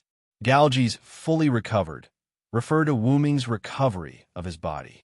Galgi had seen Wu Ming before, or rather, he had seen Wu Ming wrapped in black mud. Although he didn't know where he had seen it, Galgi was completely certain that he had seen Wu Ming's body before. Moreover, Galgi's mind wasn't the same as 16 Nights. After calming down, he probably realized that Wu Ming, who killed Absolute Evil, had already retrieved Wu Ming's body. And if Galgi had really seen Wu Ming's body, he would naturally understand that Wu Ming didn't need the third perpetual motion mechanism that much. You want it? Wu Ming looked at Galgi with a playful expression and tossed the two balls of light in his hands. To tell you the truth, we've already figured out Maxwell's nature. We originally planned to kill him after this incident. Galgi's words implied that the perpetual motion mechanism was something that they had long planned to use, but who knew that it would be intercepted by Wu Ming halfway. So, you want to continue the deal with me? However, Wuming was amused by his own words. "I'm afraid you haven't realized the situation you're in, Your Highness." Although all of Galji's subordinates address Galji as Your Highness, it was rather ironic for Wuming to say these two words. Putting aside the fact that your another cosmology is useless against me, even if you have other trump cards, do you think they will work on me? It wasn't that Wuming was arrogant, but his body had experienced countless years of accumulation in the box court world. Even though it was still underage, it was only a step away from adulthood. In Wuming's knowledge, an adult origin dragon and an underage origin dragon were two different species.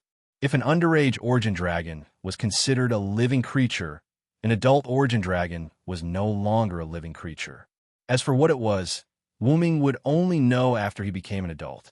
All in all, even though Wuming wasn't an adult origin dragon, Wuming, who was only a step away from adulthood, was no longer the same as before. Wuming was so powerful that even Wuming, who had returned to his body, was taken aback. If Wuming's strength were to be classified according to the box court world strength, Wuming's strength would definitely be in the double digits. As for why it wasn't in the single digits, it was because, firstly, Wuming wasn't sure about the strength of the single digits. Secondly, Wuming's strength might have exceeded the single digits and reached an unmeasurable level. If it were an adult Wuming, there wouldn't be a need to worry because an adult origin dragon would definitely exceed the single digits.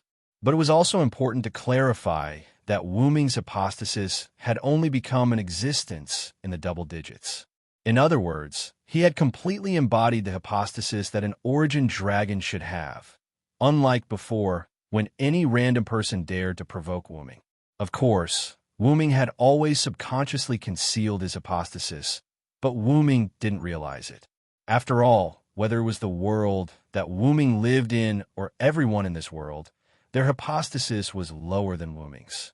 If Wuming completely released his aura, anyone who sensed the aura of a higher hypostasis would die instantly. At that moment, Galji became extremely respectful. It was precisely because he had glimpsed Wuming's hypostasis when he activated the simulation of the another cosmology that he survived. But it was also because of this that Galji was completely convinced by Wuming. At the very least, Galji would never go against Wuming again in the future. He didn't even have any thoughts about it anymore. This came from the bottom of his heart, like a different kind of curse. Therefore, Galji wouldn't make any more deals with Wuming.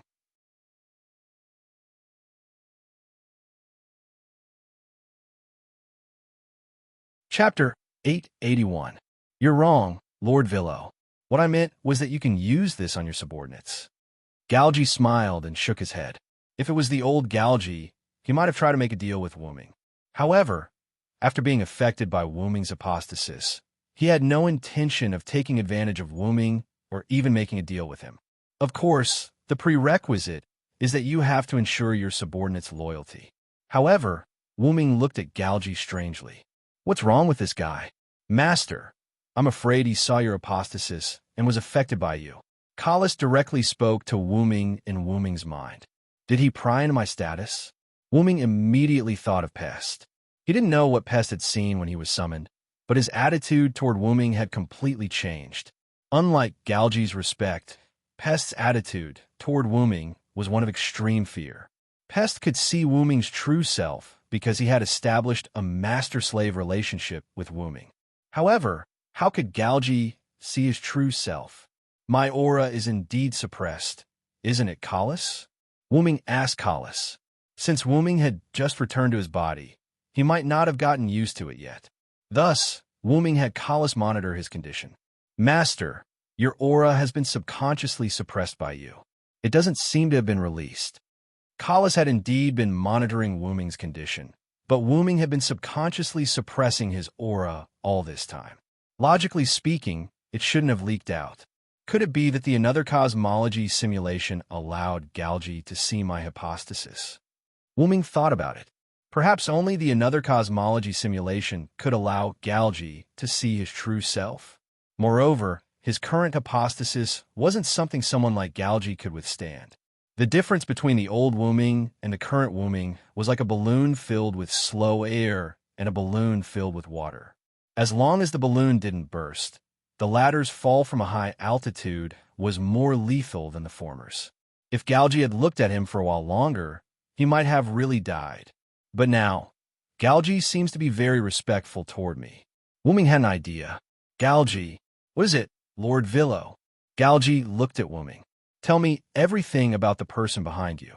That's right. Wuming was trying to use Galgi's current state to get information about the person behind Galgi. But Galgi shook his head. Lord Villo, I'm afraid that won't do. It seemed that even if Galgi was very respectful, he wasn't at the point where he would listen to Wuming's every word. Master, he clearly respects you because of your strength. Everyone knows that respecting the strong is common knowledge in any world. Kalas complained in Wuming's mind. I know. I just want to try. Wuming replied to Kalas in his mind with some regret. However, Wuming had other ways to get Galgi to reveal information. Let's make a deal, Galgi. You tell me everything about the person behind you, and I'll deal with them. Wuming's words made Galgi's eyes light up. After all, when Galgi first learned of Wuming's existence, he wanted to make a deal with Wuming. He would provide the information, Wuming would help him deal with the enemy, and he would gain his freedom. Although they had fallen out before, Galgi, who was now affected by Wuming's status, was naturally shaken when he heard this deal. 210-5380 Outer Gate, No Name's base camp. At this moment, in No Name, Black Rabbit, Letitia, 16 Knights in Reverse, Jioyu Asuka, and Kasuga Hikari stood at the entrance of No Name, ready to go. Ren, Lily, and Pest stood at the entrance and watched the 5 of them leave. Black Rabbit, Letitia, when you reach the North District, you must take care of 16 Knights and the others. Ren reminded Black Rabbit worriedly. I'll try my best, young Master Ren. Black Rabbit looked at the 3 problem children who were full of fighting spirit and wiped the cold sweat on his forehead helplessly. Although Letitia was also helpless, she still comforted Ren. Don't worry, Ren. Master is still in the North District. When the time comes, there's no need to worry about not being able to control these 3. What a joke. When we reach the North District, I must teach that bastard Villo a lesson. There's a Demon King, and he didn't call me. 16 Knights in Reverse was very excited. He looked like a wild horse that was about to explode. Same, seconded. Jioyu Asuka and Kasuga Hikari agreed in unison with 16 Knights in Reverse. The 2 of them were also people who wanted to see the world in chaos. Don't joke around, stupid adults. According to Lord White Yiksha, the Demon King this time is the absolute Demon King of one of the humans' final trials. That's one of the strongest in Hakata. If you continue to underestimate the enemy like this, Black Rabbit won't bring you along. Black Rabbit reprimanded from the side. These 3 problem children were too noisy. The enemy this time was clearly not easy to deal with. That's right. When White Yiksha went to the North District, he sent a letter to No Name. The content was that the seal of absolute evil had been broken.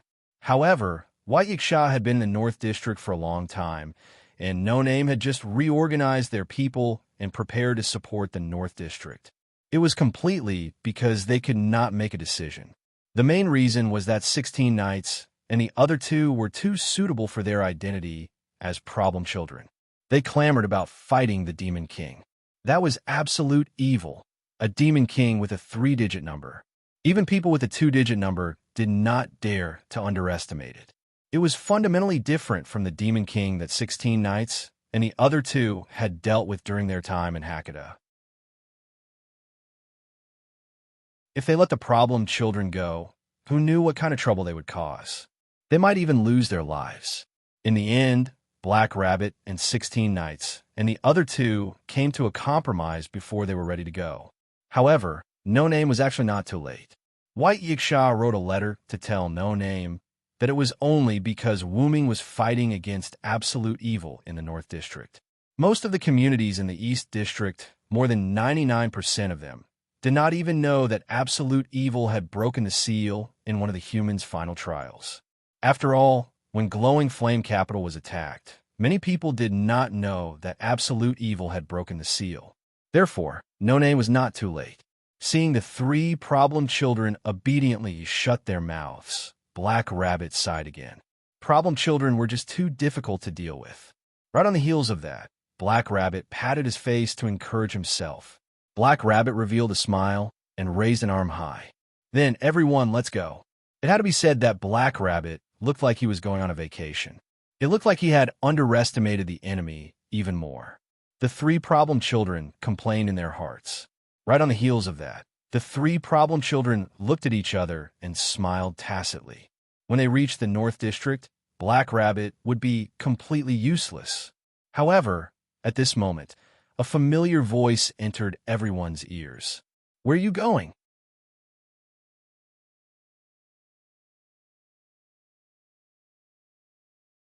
Chapter 882. Everyone turned to look at the source of the sound and saw Wooming standing there, his face full of confusion. Wooming had just returned to No Name when he saw the other members of No Name about to go on a long journey. How could he not be confused? Villo, mister. The members of No Name screamed as if they had seen a ghost. What's wrong? Everyone shouted in unison, causing Wu Ming to be stunned for a moment. What the hell happened? Mr. Villo, weren't you fighting against Absolute Devil King in the North District? Black Rabbit's ears twitched, looking confused. I killed the Devil King, and then I came back. Wu Ming's tone was very calm, as if he was saying, I came back after eating. But everyone had different reactions when they heard this. Rin and Black Rabbit were shocked. Restia was proud of Wu Ming. The three problem children were unhappy, and Pest was indifferent. After that, Wu Ming shrugged his shoulders and no longer cared about his companions, who he didn't know what they were doing. He walked straight into the interior of No Name. I'll go back first. Wait a minute, Mr. Villo. That was Absolute Devil. How could you kill him so casually? Black Rabbit turned around and wanted to chase after Wu Ming, but because he was too excited, his footsteps were a little shaky. I didn't kill Absolute Devil casually. I fought with him for a day and a night before I killed him. Wu Ming replied without turning his head. Although he said that, it still didn't seem like it was difficult for him to kill Absolute Devil King. Furthermore, Reverse 16 Knights was very unhappy. Not bad, Mr. Villo. You actually took the big prize without anyone noticing. Reverse 16 Knights said as he suddenly jumped up and kicked at Wu Ming. Clatter. A golden chain suddenly emerged from silent cries closed like a cold spear. The sharp end of the chain was aimed at 16 Knights, who was trying to turn back. Realizing that the chain was not ordinary, 16 Knights did not choose to fight it head-on. Instead, he changed his movement in midair and kicked the chain directly. Bang! The deafening sound of steel colliding rang out, and the airwaves produced by the collision spread out, impacting everyone. This caused Black Rabbit and the others to subconsciously raise their hands to resist the airwaves. At the same time, Wu Ming's aura changed, and a tyrannical aura enveloped everyone present. However, the aura disappeared in an instant, and everyone felt as though they were hallucinating. In the next second, the originally rigid chain became like an extremely resilient steel whip, ruthlessly lashing towards 16 Knights who had yet to land on the ground. 16 Knights reacted instantly and kicked the golden chain. With the help of the reaction force of the golden chain, he jumped back into the air and did a 360-degree spin before landing steadily. Everyone looked at Wu Ming and 16 Knights in a daze. They could not tell whether the terrifying aura, just now, was an illusion or real. However, because the terrifying aura appeared for less than a tenth of a second, no one could tell whether it was real or an illusion. You've become stronger, Villo. Reverse 16 Knight's face was filled with an excited smile. He was excited that Wu Ming, a strong opponent, had become stronger. Just as you saw, I accidentally found my body, so my strength is naturally different from before. After comforting Enkidu, Wu Ming put the chain back into his sleeve and turned to look at everyone. So, Mr. Villo found his body? That's great, congratulations. Black Rabbit subconsciously felt happy that Wu Ming found his body. However, Black Rabbit immediately reacted. Wait, that's not the point. Don't fight in front of our community. Black Rabbit rushed towards reverse 16 knights in a frenzy, trying to subdue this problematic child who started the fight. Stop, Black Rabbit, I won't fight anymore. However, reverse 16 knights stopped Black Rabbit with words. Villo has become beyond my imagination. I can't beat him now. Reverse 16 knights shook his head silently. Black Rabbit, who came to reverse 16 knights' side, made a strange sound. Reverse 16 knights, this problematic child, actually admitted that he was not a match for Garen and stopped the fight. Did the sun rise from the west? The truth was not as exaggerated as Black Rabbit thought. It was just that reverse 16 knights was more aware of Wuming's strength than the others. When Enkidu helped Wuming block reverse 16 knights' attack, Wuming subconsciously wanted to fight back. However, he did not control it well and almost used his full strength. After all, Wuming and Az Dakaha were fighting too intensely. During that one day and one night of fighting, although Wuming did not really use his full strength, every move he made was not casual either. It might not be strong for Az Dakaha, but for the people in the middle and lower levels of the community, it was a very strong move. In short, Wuming was used to fighting seriously. When faced with reverse 16 knights' greeting kick, he almost became serious. However, even so, reverse 16 knights was still aware of the difference between the two of them. He was no match for Wuming now. Reverse 16 knights was not someone who did not know when to back down. He still had some self-awareness. Moreover, this was just reverse 16 knights' greeting to Wuming. He did not have any intention of fighting Wuming properly. Even if he did, he would not fight in front of so many people and no name. Therefore, it was impossible for them to fight. Black Rabbit was worrying too much. When I become stronger, let's fight again. Reverse 16 knights revealed an unruly expression and looked at Wuming with joy and anticipation. No, it's too troublesome. After Wuming finished speaking, he turned around and walked into No Name again. Reverse 16 knights did not mind and followed Wuming into No Name. After all, if they really wanted to fight, it was not something that could be rejected just because one of them was unwilling. Wait a minute, Mr. Villo. You have to explain the matter of the absolute Demon King, Black Rabbit said, and immediately chased after Wuming. Let's go, everyone. It's time to go back, Letitia said, and walked back into No Name. In the end, our anticipation was in vain. Not good. Jiu Yuao and Haruai Hiroyuki looked at each other helplessly and followed Letitia for a while. Rin looked around. Other than himself, only Pest was left. However, before Rin could say anything, Pest snorted coldly and silently walked into No Name. Rin smiled awkwardly and walked into No Name unhurriedly. As the leader of the community, Rin successfully became the last member to enter his community.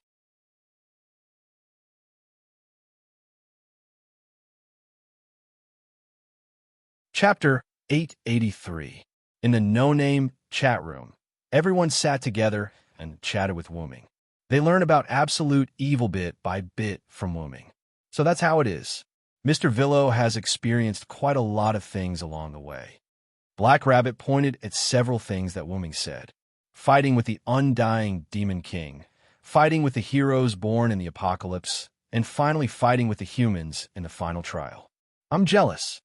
16 Knights wished he could replace himself with Wuming to experience all that. 16 Knights was excited just by thinking about it.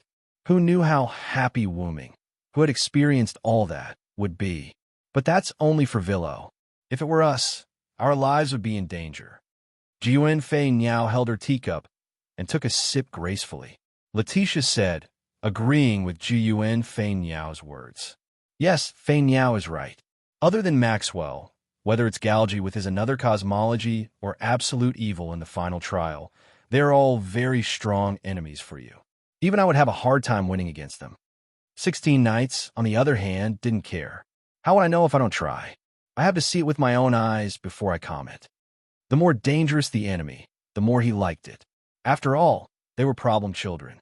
I just didn't expect that Galgi would have another cosmology. It's really surprising. Rin was quite concerned about Galgi, who looked to be the same age as him. By the way, what's this another cosmology? Zhu Yuan, Fei Niao raised a question. All right, Miss Fei Niao, you guys have just arrived at the box court. I'm afraid you guys don't know about another cosmology. It seemed like Black Rabbit wanted to explain. To put it simply, it contains the powerful gift of cosmology.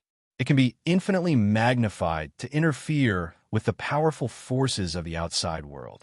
Every another cosmology is unique, which means that every another cosmology has different abilities. Jiyuan Fei Niao nodded thoughtfully. Simply put, it's an extremely powerful gift. You can think of it that way, Miss Flying Bird. However, another cosmology is much more precious and powerful than ordinary gifts. After all, Black Rabbit did not simulate the another cosmology and could not explain it in detail. It could only give Long Flying Bird a general understanding. Wuming interjected. It is said that the existence with the simulated cosmic atlas has the potential to become the center of a group of gods. Because of the power of the simulated cosmic atlas, I am afraid that only those with the simulated cosmic atlas can compete with it. Wuming recalled how Galgi had killed Wuming's doppelganger by forcibly activating the simulated another cosmology. It could be said that if it was not Wuming's doppelganger that was killed, but the spiritual base body, that blow would have also killed Wuming's spiritual base body. Therefore, in Silent's opinion, to fight against that kind of power, unless they also have the simulated cosmology, they can only fight against it without the simulated cosmology. Otherwise, only Silent, the bug, can fight against it without the simulated cosmology. Interesting, a simulation of an alien cosmology. 16 Knights Reversal smiled, but no one knew what he was thinking. However, Black Rabbit was frightened by 16 Knights Reversal smile.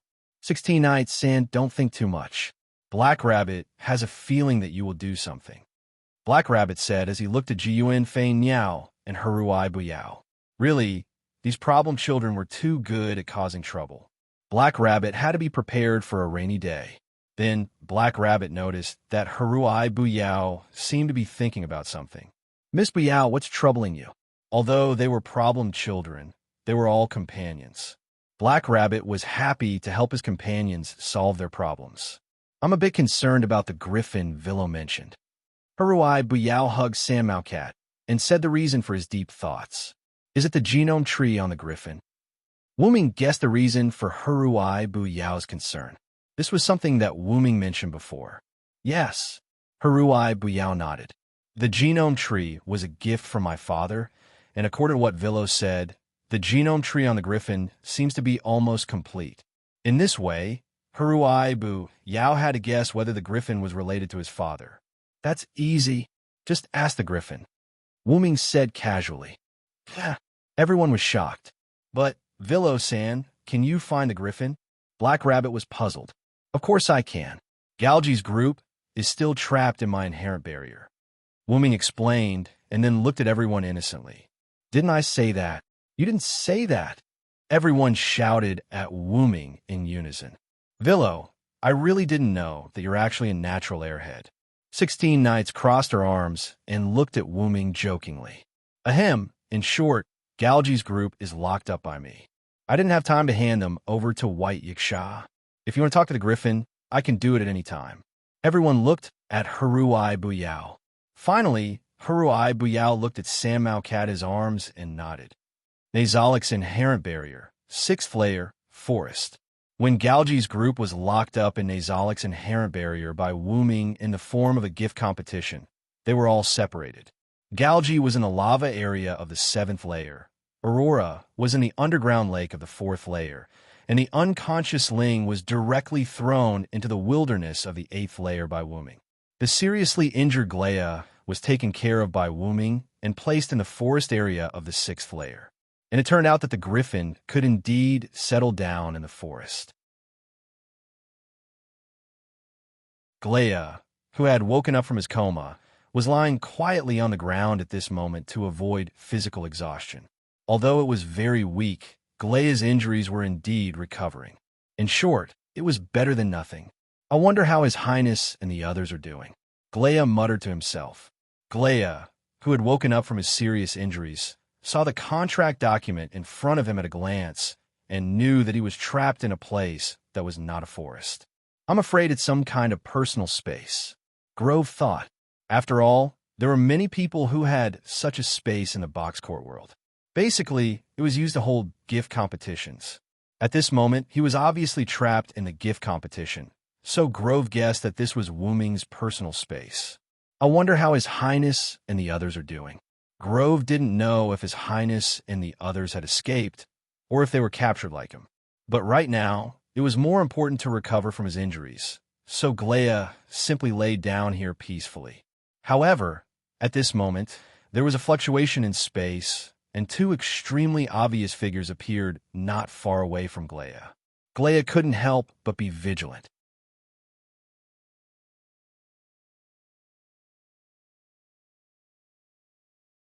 Chapter 884. Villo.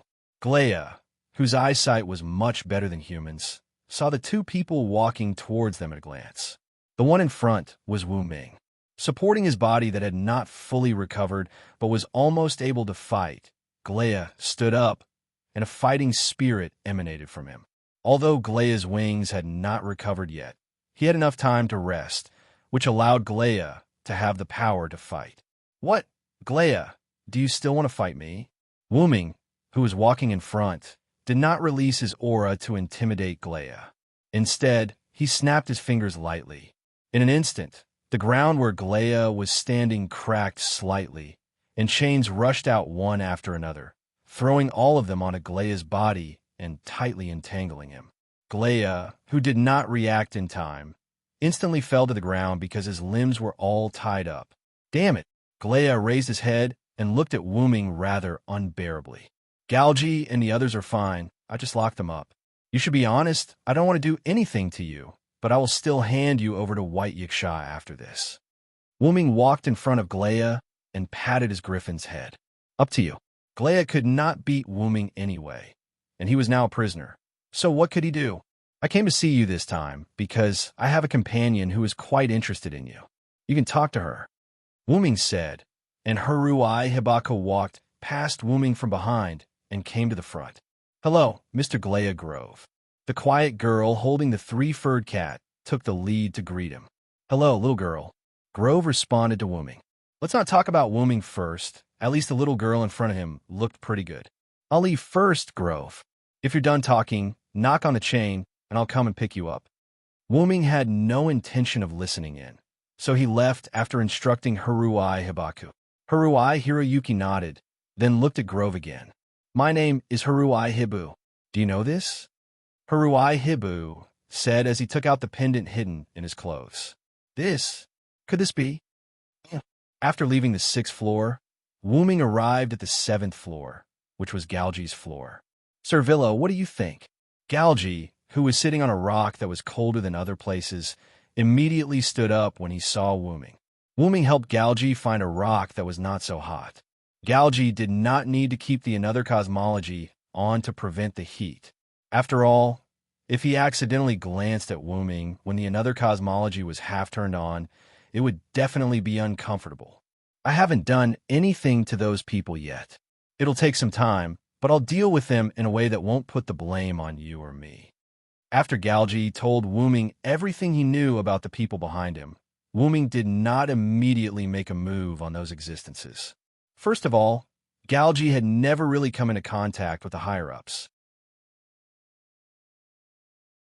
The people he came into contact with were people who were not at the highest level. At most, they were at a higher level than Galji. Even so, Wu Ming was very sure that some of the gods in the upper levels of the box court were behind this.